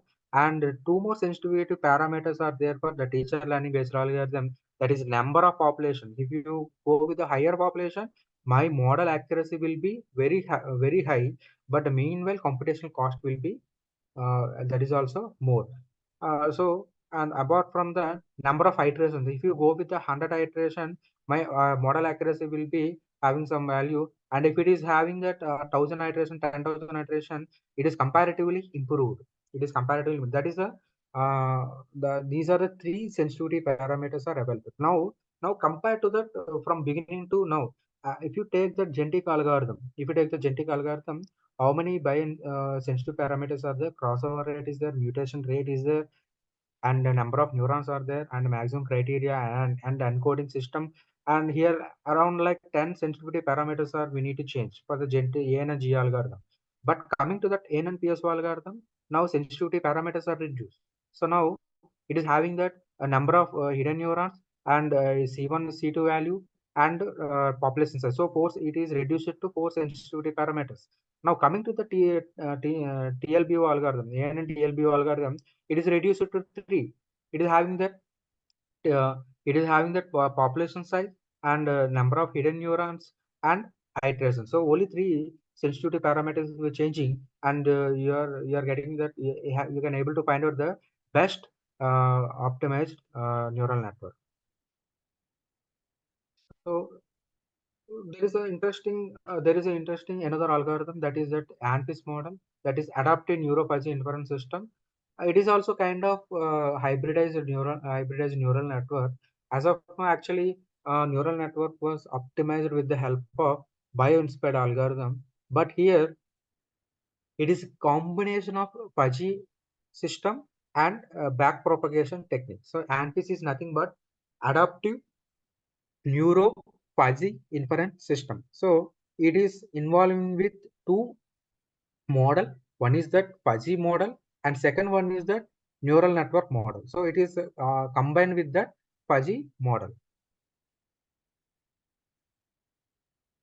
So in the fuzzy, actually, how this system will work. So this is actually if you take that any ANFI system, so it having that five layered structure will be there. So first layer we can call it as a fuzzy layer, second layer we can call it as a product layer, and third layer we can call it as a normalization layer, and deep fuzzy layer, and finally output layer.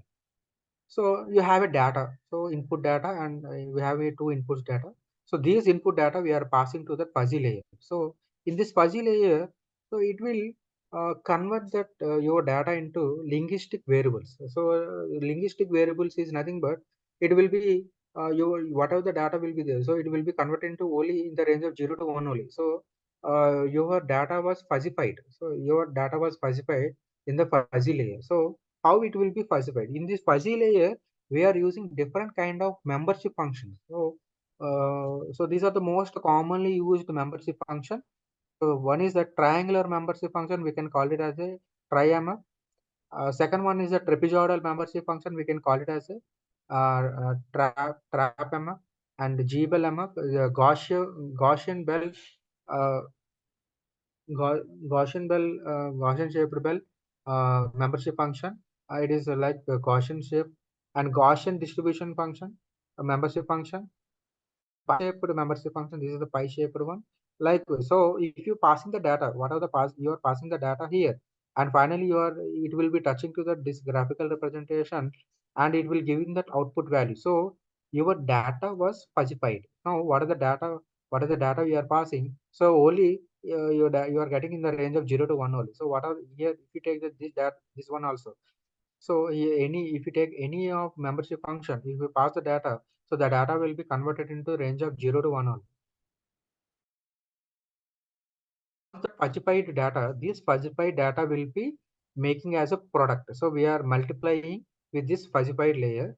So once the multiplication was done, so like here we are getting some data, here we are getting some data. So these data was multiplied, and once the multiplication was done, so then the value will be passing to the normalized layer. So we have some empirical relation. So this is the product layer. What happened? So that what is the data we are getting from that fuzzy layer? It will be multiplied, and once that producted value you are getting, among all the value, we need to do the normalization value. So normalization is nothing but uh, suppose 10 W values we are getting from that product data.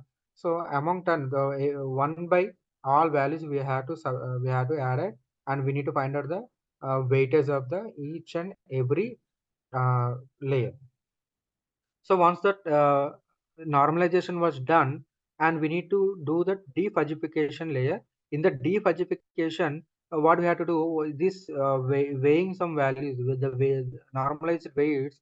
We are multiply with that any first order polynomial equation. It may be randomly you can take. So let us take 5x plus 4y plus 2. So that is a one first order polynomial function. We can multiply. So we can take any of the first order polynomial function. We can multiply with that these normalized weights, and we are getting that defuzzified layer.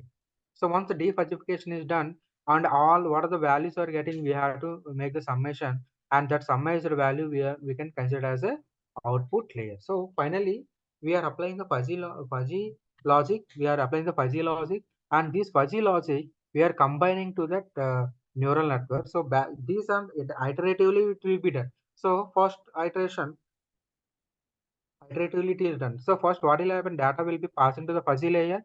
After that, it is passing to the product layer, and production was done. And after that, normalization was done. And after the defuzzification done, and finally you are getting the output. And once the output is done, we are comparing. We are comparing with the actual data. Artificial intelligence. Good. We are comparing with the actual data, and based on the error, again back propagation will be done. So what is the back propagation we are discussing in the earlier? Same concept only it will be happening, but structure was different. So here applying only fuzzy model, and the back propagation in the neural network back propagation technique we are combining. So that's why this is also one kind of hybridized neural network, adapted neurofuzzy inference system. It is we are adopting the concept of neural network, and also we are adopting the concept of fuzzy logics. So here actually what are the sensitivity parameters are involved? So here basically two sensitive parameters are available. So here the input membership function we can change. So we have a 5 combinations are available, but every output membership function we have only 2 combinations are available. That is constant, either linear. But in the input membership function, 5 membership functions are there. Like I already discussed triangular membership function, trapezoidal membership function, Gbell membership function, Gaussian membership function, pi-shaped membership function. So how many combinations are available? Only 10. So here and all, So no need to do with that all this different combination. So this combination only we can able to do. Among that, suppose highly it is having that 1, 2, so 5 into 2, so 10 combinations only we have to check. So trial and error approach and all is not required for that ANFIS neural ANFIS models. So your task will be very simple. If you check that, if you develop this model and if you check the sensitivity analysis among all, suppose among all combination. So here RMSE value is least for GBEL membership function and output membership function linear. And this combination I'm getting that higher R square value, lower RMSE value. This model will be giving the best predicted value. Likewise, we can do. So what is that? Limitations of this hybrid neural network? So we have a computationally complex models, and it takes a lot of time. And meanwhile, it is very large scale application. It is very problem, and hyperparameter sensitivity. These also require sensitivity parameters needed, and lack of theoretical guarantees. Like sometimes it is over predicted, sometimes it will be under predicted. And local optima and convergence is the main issue for this adaptive neurophagy inference system. So these, as of now, we're discussing about that all the models are relevant to neural network, and these we are combined with that any of the bio-inspired algorithm, and we are getting the best value. But coming to that, another interesting models are machine learning models. So in this machine learning models, so what is actually name itself indicates that machine learning. Learning is nothing but, so we know that learning is a set of new facts, or we are learning from the some other incidents, and we are gaining the knowledge, we are understanding, and we are getting some skill. So whatever it may be, we can call it as a learning. But if the machine will do learning, if the machine will do the learning, we can call it as a machine learning. So here and all, so we have a trained data, and we have a different learning algorithms will be there. So the machine able to predict with the help of various kinds of learning algorithms, and finally it can able to predict the model. So what are the steps are involved in the machine learning? So one thing is very clear. So neural network is different, and the machine learning is concept is different. So neural networks are actually inspired by the bio-inspired algorithms, but machine learning is actually is like inbuilt models are available. Like we have different algorithms are available. I will discuss one by one. And what are the common steps are available for the machine learning? First thing is that anything we need to do the data collection. Once the data collection was done, and we need to pre-process the data. That pre-processing techniques are already explained. And after do that the modeling, and we need to estimate. And once the model was done, we need to pass that unknown data. Once the unknown data was we are passing, we need to do the validation and apply that testing model. And if the testing models are really good for giving the good performance, obviously that model will be given the best predicted value. So what is the advantage of machine learning? So solving vision problems through statistical inference, that is the main advantages. And intelligence from common sense of AI, and reduce the constant over time, achieving the complete autonomy. So these are the common advantages. And we have a different types of machine learning. Basically, machine learning was basically classified into three ways. One is supervised learning, and second one is semi-supervised learning. Third one is unsupervised learning, semi-supervised learning, and supervised learning. So what is the difference? So let us take some data. So once some data I'm collecting some data. So that data was not labelized. Labelized means, so I'm not separating from that for training. I'm not separating for the testing. But if you take the supervised learning, so I have some data. So from the using the some data, we are able to train up the data, and we can able to develop the model. So once the model was done, and the testing the data we are passing, that based on the testing data, we are getting the model. So that is the supervised learning. But in unsupervised learning, so we're not doing that kind of practice. So we have a bunch of data. That data we are able to cluster it. We need to making group together, and among the different groups, so your data belongs to which group. So likewise it will be do that, likewise it will be do. So here we are not labeling, we are not training up, so that will be happening. So that is the unsupervised learning. But in the supervised learning we are training, we are giving the training. So for certain inputs, so these are the outputs. So likewise we are keep on train up. So once the training was done, it will be develop the model. But coming to that semi supervised learning, so the reinforcement learning, so this is not like completely supervised and this is not completely unsupervised learning. So it is like we are giving certain kind of instruction. Suppose one robot is passing. So one robot is passing, it is able to cross some obstacle. So once it is touching that obstacle, so we are giving some instructions. So based on the instruction, it will take some diversion. So likewise, if it is moving back, it is moving back, it is finding some other abstraction. Once it is finding the abstraction, we are giving some other instruction. So likewise, it is it is trained itself, it is trained. This kind of algorithm we can call it as a reinforcement learning. So we are not training. So we are not actually clustering. So itself it will be trained, it itself it is training. So that kind of algorithm we can call it as a reinforcement learning. So this is the unsupervised learning, supervised learning, and semi supervised learning. So come to that, what are the various come to that quick conclusion. What are the most commonly used machine learning algorithm? First, machine learning algorithm, we know that linear regression. So this is very common algorithm. We know from the childhood onwards, we can know how to fit the data. So if one single input corresponding output value it is there, that kind of algorithm we can call it as a linear regression, simple linear regression linear regression model we can call. If it is having the more number of input data but output value is only one, that kind of linear regression model we can call it as a multiple linear regression algorithm. This is the multiple. So we have a n number of input data, but ultimately our output value is only one. So that kind of if you want to fit that kind of data, so that model we called it as a linear regression, multiple linear regression model. So based on the values, based on that input data, based on the output data, it is fitting some value, and correspondingly it will be generate some coefficient value. So every input value is multiplied with some coefficient terms. So these coefficient and finally one uh, some constant terms will be there. So these constants and these values are optimized. Every time it will be optimized with the help of gradient descent method.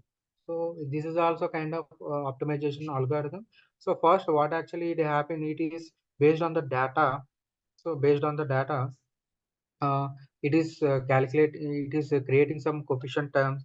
It is creating some coefficient term, and once the coefficients are developed, and once you pass the data, you are predicting some value. So based on the value, predicted value and experimental value, based on the predicted value and experimental value, it is how somehow some error value will be generated. Based on the error value, these coefficient values, so these coefficient will be taken as a population, and it will be gradiently desiccant.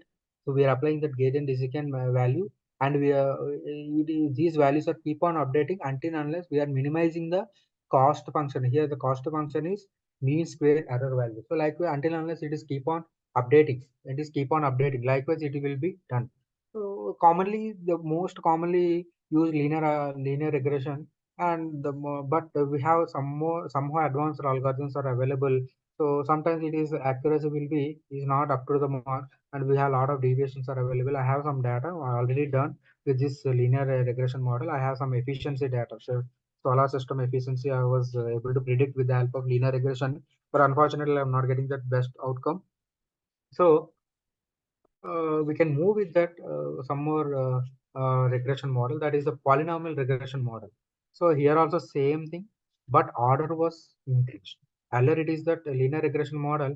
This is the only first order first order polynomial first order equation. But if you increase the order, it is the values were perfectly predicted, and correspondingly your coefficient terms will be updated, and these coefficient terms keep on changing with the help of gradient descent optimization algorithm.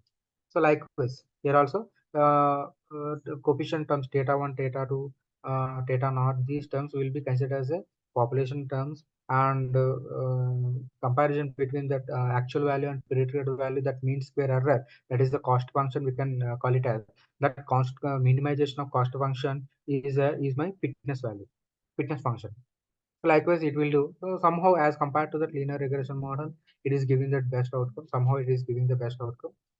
Most preferably if your linear model is not fitting, and sometimes we can go with that polynomial regression, that will give the best outcome. And some other machine learning algorithm is decision tree.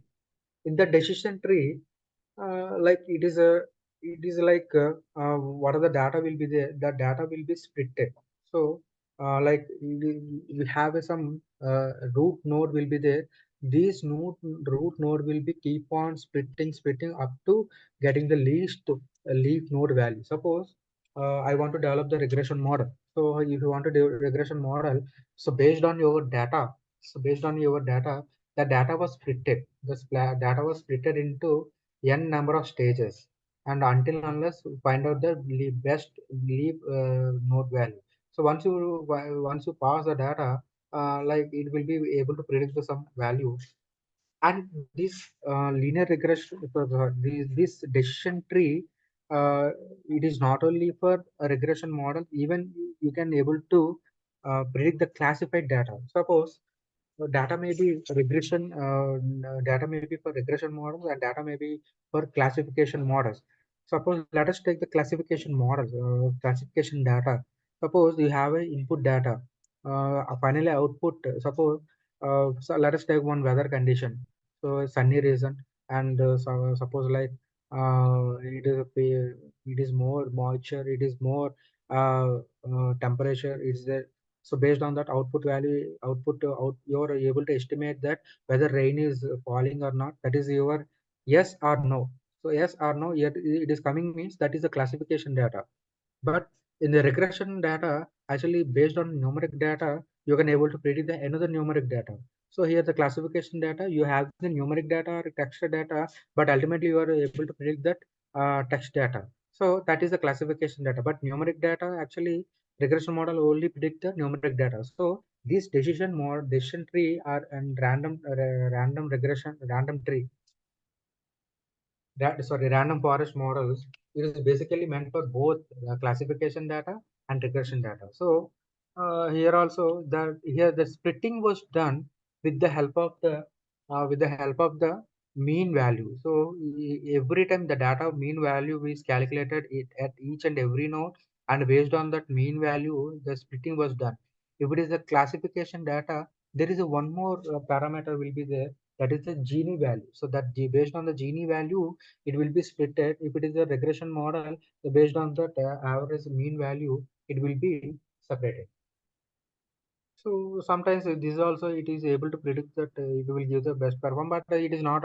Here also some sensitivity parameters we need to change, number of estimators and depth of estimation, and some how many leaves, how many splitting we are planning. So based on the sensitivity parameters, again this is also model accuracy also we can able to change. That is the hyperparameter that also we can discuss it. And coming to that random forest regression, it is a combination of several. It is a combination of several decision tree models. Suppose I have a bunch of I have a 100 data points are there. In this 100 data points, I can able to develop 3 decision tree. So 30 data points, using the 30 data points, I can able to make one decision tree, and remaining 30 data points I'm going to make the decision two, remaining 40 data points, I'm going to develop that third decision tree. Like among that, it will give you that calculate the result value. So majority value, which is actually giving the best one. So based on that among that all that decision tree, which decision tree giving the best value, so based on that it will able to predict it. This is also similar like decision tree regression model only, but only thing is that we are having that we can able to develop the n number of decision trees. So among all, which is the decision tree giving the best value, that will be, you can consider as a best model. So this is the working of the random forest regression model. So somehow, as compared to decision tree and random forest regression model giving the best performance. So that is what I actually found. And one more thing is that KNN regressor. So as of now, what we discussed, that is actually supervised learning. So we are having the data with the help of the data. We are training the models, and once the model was done, and we are passing that tested data, we are able to tell we can able to predict the performance of the model. But coming to that here, KNN regressor, it is not supervised learning. This is actually unsupervised learning. So here unsupervised learning also kind of machine learning algorithm, and here also basically this KNN regression also the KNN models also will be useful for again classification and regression. Both purpose we can develop. So here the advantage of KNN regression model is here only one sensitivity parameter was there, that is the K value.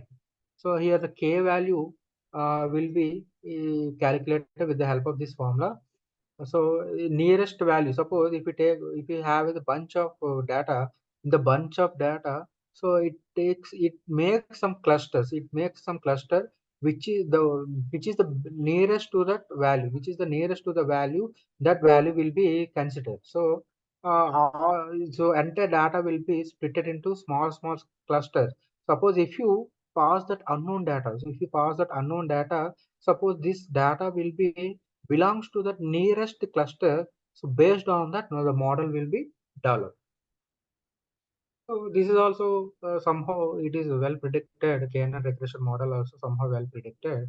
And that most important thing is that Gaussian regression model. So here this is actually it is a kernel based regression model.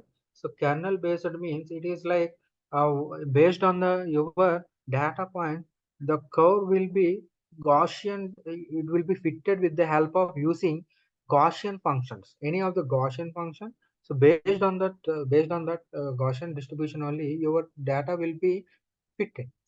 So the main advantage of this Gaussian regression model is non-linear data. So highly non-linear data. It is confusing data. Any confusing data, it is very difficult to fit the models. So those kind of models, those kind of data, if you pass into that Gaussian regression model, it is able to give the best performance. So that is the advantage of Gaussian regression model. That is what I actually found. So my actually data was solar data. So solar data actually it is not predictable. It is not like the performance was highly dependent on the solar radiation. So that solar radiation may be vary. So it may be for instant of time I'm having that higher solar radiation. After some period of time there is a less solar radiation. It is like highly non-linear data. So there is this data, if you want to train with the help of any of this machine learning model, it is like it is not well predicted. So that's why, as have you seen that as compared to the remaining model, so this Gaussian process regression model is showing the better performance for that highly non-linear data.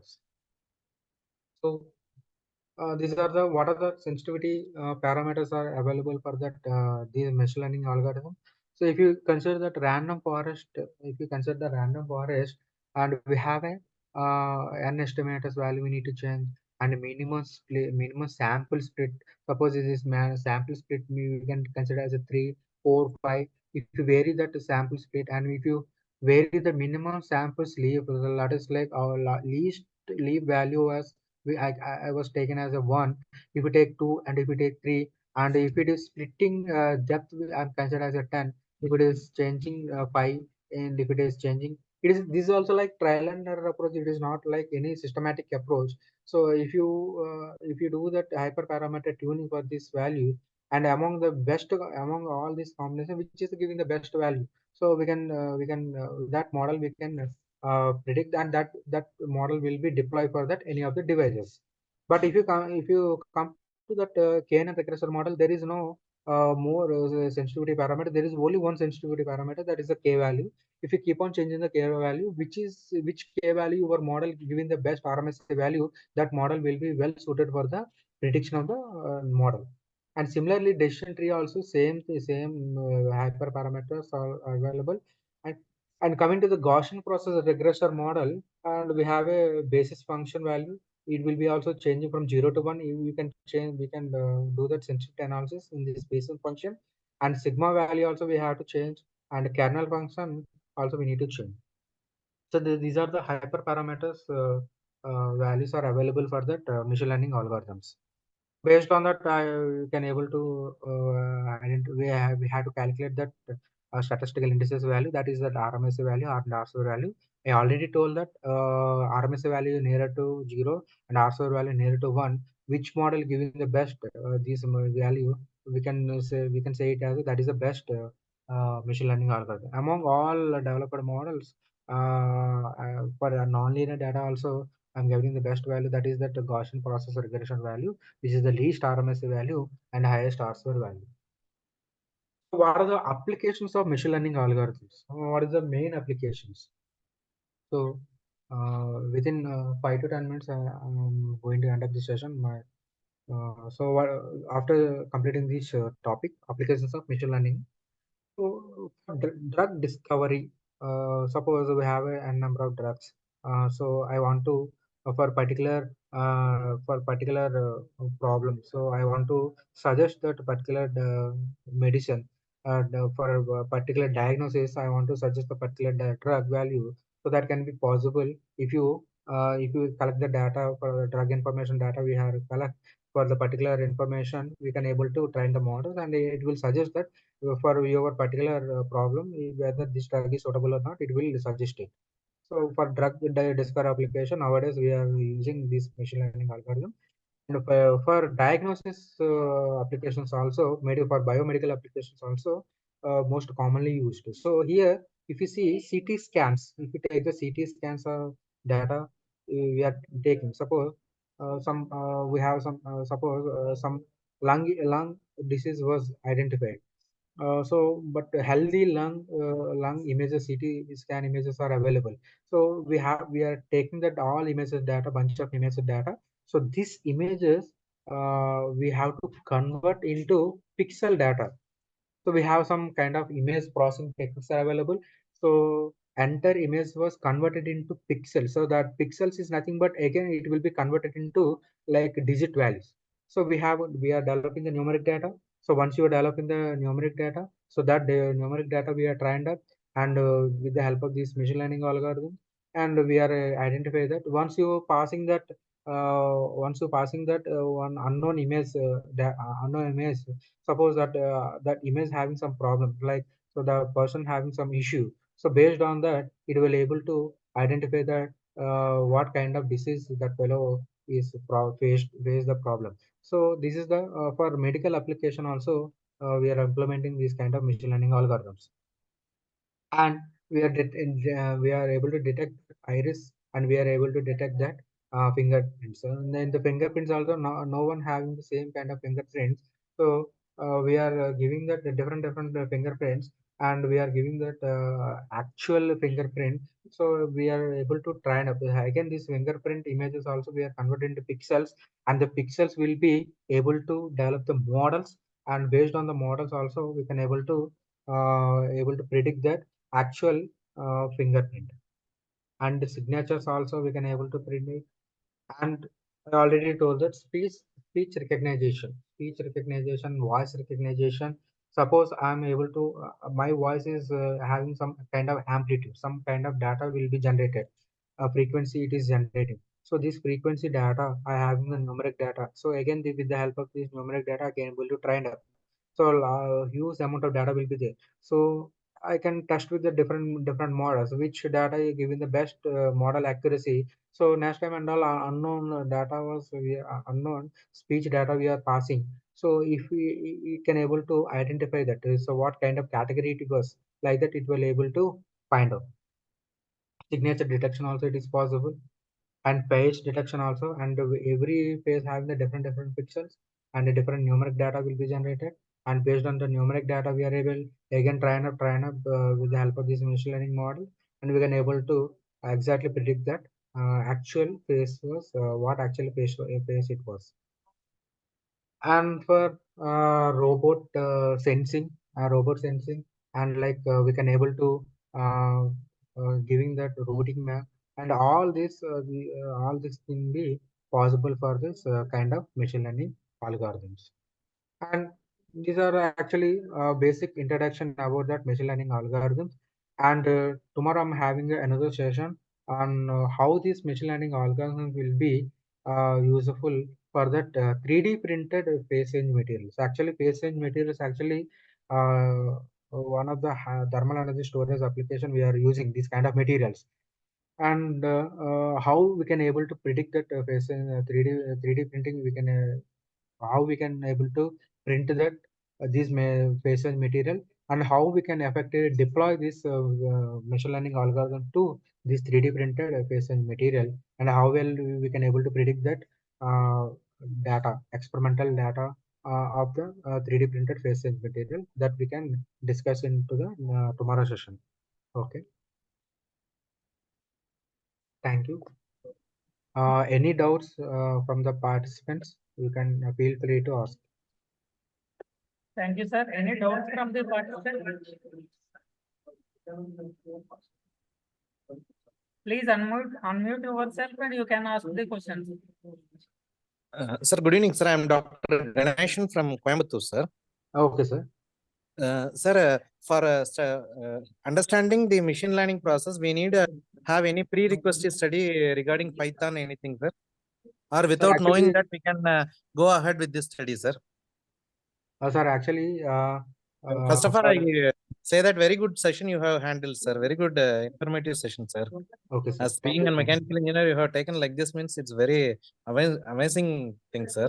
Okay, thank you, sir. Yeah. Thank you so much. Sir, okay. Sir, actually, Just sir, okay. actually, we have a lot of softwares are available. So, like Veka software is there. So, some graphical user interference softwares are available. So, no need to go with that coding knowledge. So, as for mechanical data, mostly numeric data only available. Suppose if you want to predict that image data, if you want to predict that speech data or voice data and all, you need some extra coding knowledge. Like we need to learn about Keras, Pandas, and NumPy. Some Python tools are needed. But Okay. numeric data and prediction and all, even MATLAB also it is regression models are already available. So MATLAB also the graphical user interference tools are available, and Veka some softwares are available. Like numeric data for predicting, no need to go with that these kind of coding knowledge. Some we have already. I will share in that group what are the softwares are available. Without using the coding also, Also, we can kindly able to share predict the what data. are the topic that you have covered, sir? Sir. What are the topic that you have covered? Machine learning, what are the topics that you have covered? Just share in Word doc. Okay. That's Okay. only topic. One list of thing you share. Future reference, we will have some things to for further expansion we can take now. For Yeah, this. sure, sure. Definitely, I have some files are available for basic understanding of machine learning. So I will share in the group. Thank you, sir. Okay. Thank you, sir. Okay, any questions? Yes, Ravi sir, good evening. Good evening, sir. First of all, I would like to thank you for such a wonderful presentation. Okay, This thank is you, Dr. Kaustubh Panda from the Department of Biotechnology, Centurion University of Technology and Management. Okay, sir. Sir, I would like to know, as I belong to biological sciences, and this technology is being exploited today in the sphere of biological sciences, being exploited widely today in the sphere of biological sciences. So, I would like to know which algorithm would be the most appropriate one to be employed for biological data analysis? Yes, sir. Actually, mostly for this biological data, bioinformation, actually we have a different chromosome data will be data was there, protein data was there, and we have unknown highly nonlinear data was generated from the biological engineers. So here for all this model, as of my observation, among all this model, Gaussian process regression is a giving the best outcome. So for highly nonlinear data. So, but mostly we are not encouraging for this Gaussian process regression. Why? Because this is actually kernel based function. It giving the best, but automatically it takes a lot of time to get that model. So that's why for mechanical engineer data and all, actually this is having some particular trends we are following. So it is not that much complexity. But your case actually biological application that is heavily nonlinear data will be there. So I will recommend Gaussian process regression models. Gaussian, na, sir? Yes, sir. Gaussian or polynomial regression also somehow it gives the best value. But I will recommend the Gaussian process regression. Sir, what about genetic algorithms? Sir, you spoke you gave you had showed a couple of slides on genetic algorithms. Yes, sir. Though due to the paucity of time, I would not ask you to go back to the slide. I actually had a doubt in that. Okay. Okay, You sir. had showed some a gene, some chromosomes. Along with Yes. that, then when they were mated, there was I'll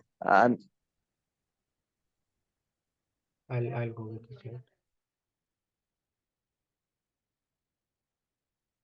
No. You see here in the top, sir. You look at the score. Yes, sir.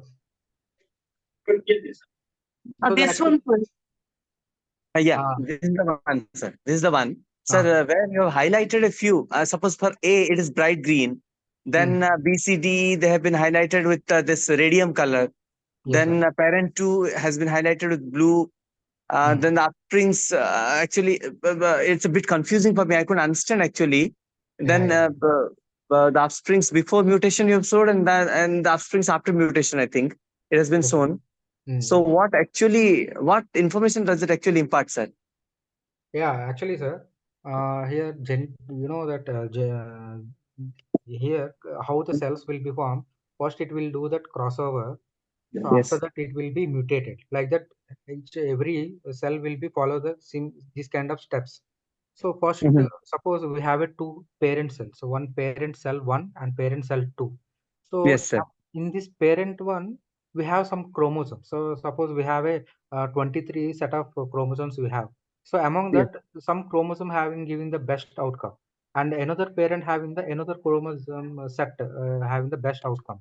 So what actually in the genetic algorithm will do?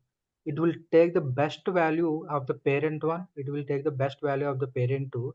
These two only exchange together. So the remaining worst things, remaining worst chromosomes will be eliminated, and here the best outcome. So B, C, D, E, and F, G, H, A. So these will be crossover. So best only it will be crossed. So ultimately after crossover, we are getting the best one.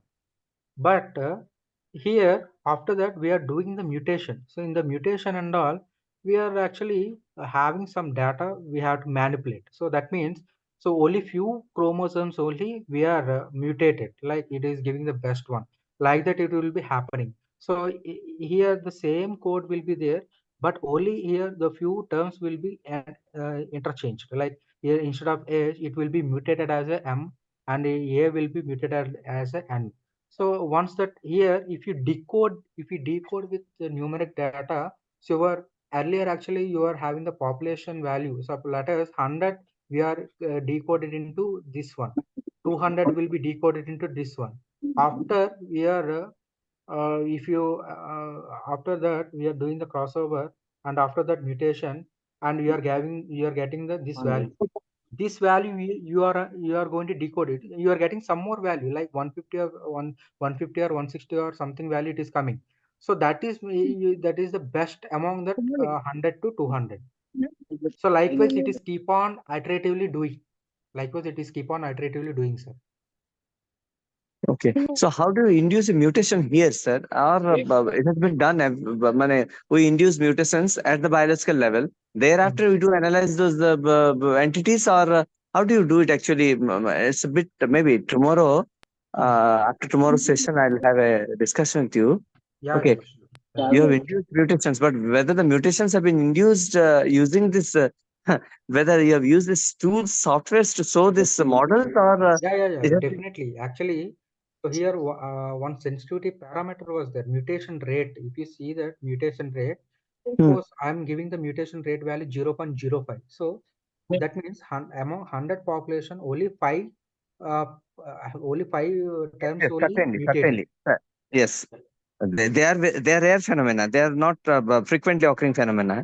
They Yeah. do occur rarely. What? Randomly few cells only mutated. Huh. All cells are not mutated. Only randomly, only few terms only mutated. That's what actually happening. Mm-hmm. Acha, acha, acha. And So you would similarly, in the suggest, crossover rate also, suppose I'm giving 0.6 value, among 100 cells, 60% cells only crossover. Remaining cells are not crossover. So there is some terminologies are available in the DA value, genetic algorithm. Mhm. So you would propose the uses of this Gaussian, and as well as you had even mentioned one more algorithm. What is the other one, sir, for biological data analysis? One being Polynomial Gaussian, regression also giving the best outcomes. Sure. polynomial regression. Yeah. Because all these data are non-linear, you are saying, na? Yeah. So for which, Highly nonlinear data, these models are very suggestible. And tomorrow session, I have a sure, hands-on, so I will explain how to deploy these models using the sure. data. So Certainly, you sir, can get certainly. some Thank you so much. information. Yeah. Okay, okay. Lot of thanks to you. Thank you so Okay. much. Thank you, sir. Madam, if you have any question. Sir, actually, I have one more question.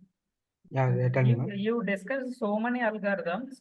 Yes, You sir. are telling that Gaussian process regression is the best than the others.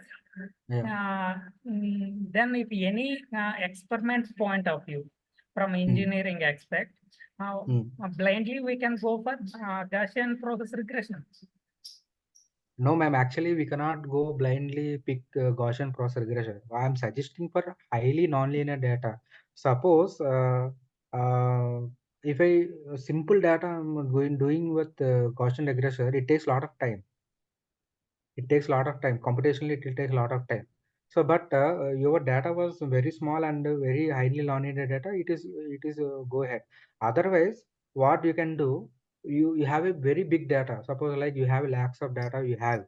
So among all these machine learning models, you have to check it. You have to do that hyperparameter tuning. So then only you will get that best one value. So we cannot blindly go with that Gaussian process. Suppose 1 lakh data, if I perform with Gaussian regression model, it takes a lot of time. So why? Because it is kernel based algorithm. So functioning and all, it is nonlinear equations will be built behind in this model. So first we'll check it with all this model. If it is not giving the best performance, then we can move forward to the Gaussian process regression model. Okay, how many number of experiments are required to apply these algorithms, sir, machine learning algorithms? Actually, ma'am, as per my observation, for neural networks and all, it is like when suppose DOE design of experiment we used to do for mechanical engineers. So Yes, for sir. getting the best combinations of experimentation. So I will suggest L27. So that means 27 data set is there. So then these hybridization models and machine learning models and all, it is work. Somehow it is work. But machine learning models and all, it is takes a lot of data, man. It is like simple like 27 data and 40 data and all. It is not well predicted and it is war predicted. At least 100 data points are there, mean then we can able to apply the machine learning model. But your data was very less. I can suggest that hybridized models. We cannot go with that machine learning algorithms. Okay, sir. Sir, good evening, sir. Yes, sir. Tell me, sir. Sir, I have one question. Yes, sir. You discuss about the hybrid simulation technique like enriching modeling. Yes, sir. So that in that specification, what we're doing that we go for a different type of membership function, like Yes, sir. triangular or trapezoidal, or you told the bell type or Gaussian type. Yes, sir. Uh, like which one is the better one, and how to select actually Yes, sir. which type Actually, of membership function will be suitable? we need to check all these combinations, sir.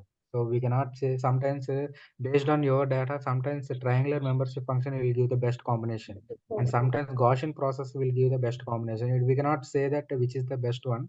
So we need to check all these parameters. First, we need to check that triangular membership function, and we can fix that output members function as constant and linear. And if you check that combination, we have some RMSE value. And similarly, all combination we have to check, and which is the giving the best R square value that we can fix it as a best model. So we cannot blindly fix that best one. So my data actually I'm getting that GBL membership function is the best combination. But suppose you have another data, so we cannot say that GBL is the best combination. Sometimes it will come to that triangular membership function also will give the best one, best combination. So we cannot ever know. So that's why these my machine learning models and hybridization models and all, it is like sensitivity parameter models. We have to do that these kind of sensitivity analysis every time. Okay, sir. Okay. Thank you, sir. Sir, ma'am.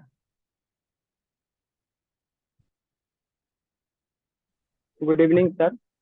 Sir, I am Gurudev Kumar. Yeah, I am a student of can final year, BTech in Mechanical Engineering from Centurion University Technology and Management, Parlakemandi. Sir, I have a question. Sir, how to apply as a manufacturer engineer to the do programming as a short time, sir, by help of machine learning or artificial neural network, sir? Yeah, actually, for deploying the suppose I already told now. So in this feed forward back propagation and all, it is creating some weights and bias. So based on weights and bias, some equations was developed. So these equation we can deploy into that IoT. Like we can deploy into the Arduino board, and if you send the signal based on that, it will sensing that what actually it wants. Suppose uh, you want to predict that tool suppose your tool failure was happening, so every time one person has to be sit in front of that machine, and he has to identify that whether a tool was properly working or not. We has to identify. So instead of that, what we can do, so before failing, the tool have making some noise. So that noise you are capturing, so that noise data will be there. This noise having some certain kind of frequency will be there.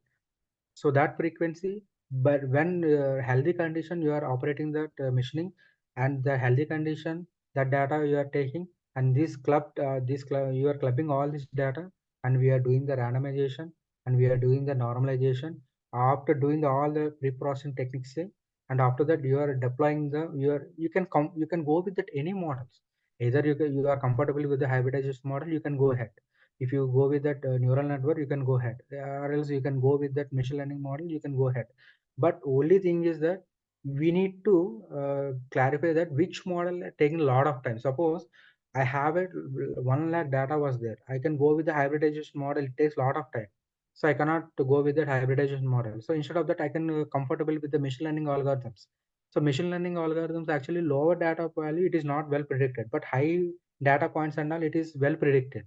So I can deploy, I can able to predict that machine learning, I can able to develop the machine learning algorithm. And once machine learning algorithms is nothing but it is also kind of equations only. Thus those equation I can deploy into that any of the microprocessor, I can deploy into any of the Arduino board, so I can sense it. So if unknown signals are passing, so it can able to predict it. Oh, this is the what actually happening. So unknown now. So this is it is not in my range. So something is happening. Something mission was failure. Like that it will sense. Likewise, is not only for this kind of application. Any application we can deploy. Especially for mechanical engineer, there is a huge potentiality for the machine learning algorithms. So we are actually working in the industries. So in the industries, actually everything is automated. So what actually people will do? Suppose quality control management and all people, what we will do? So simply they will capture the images.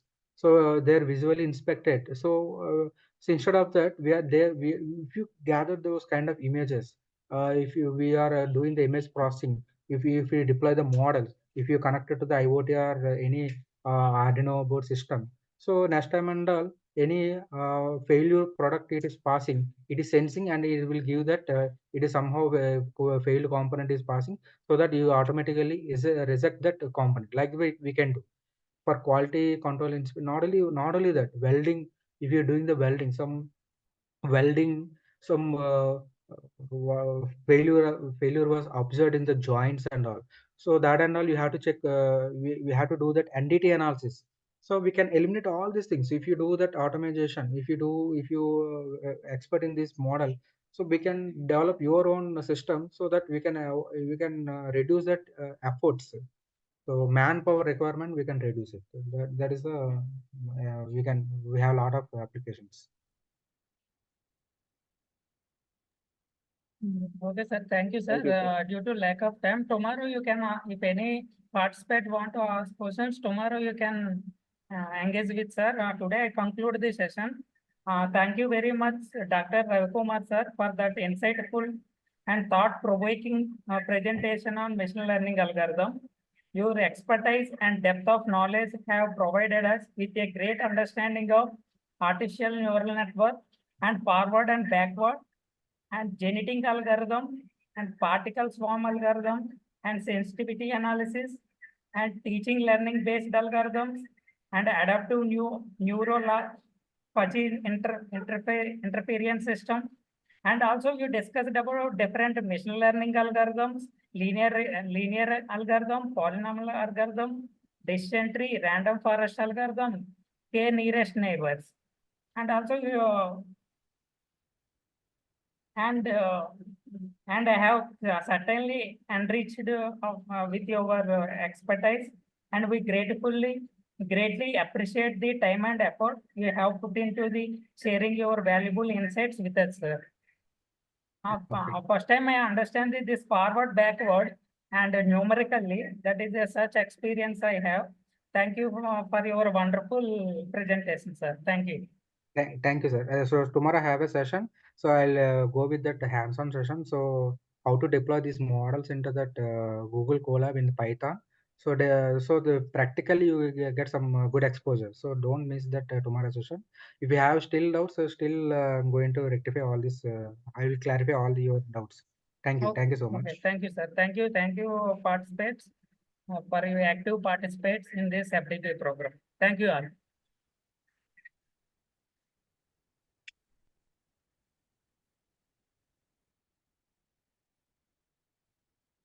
Thank you. Of the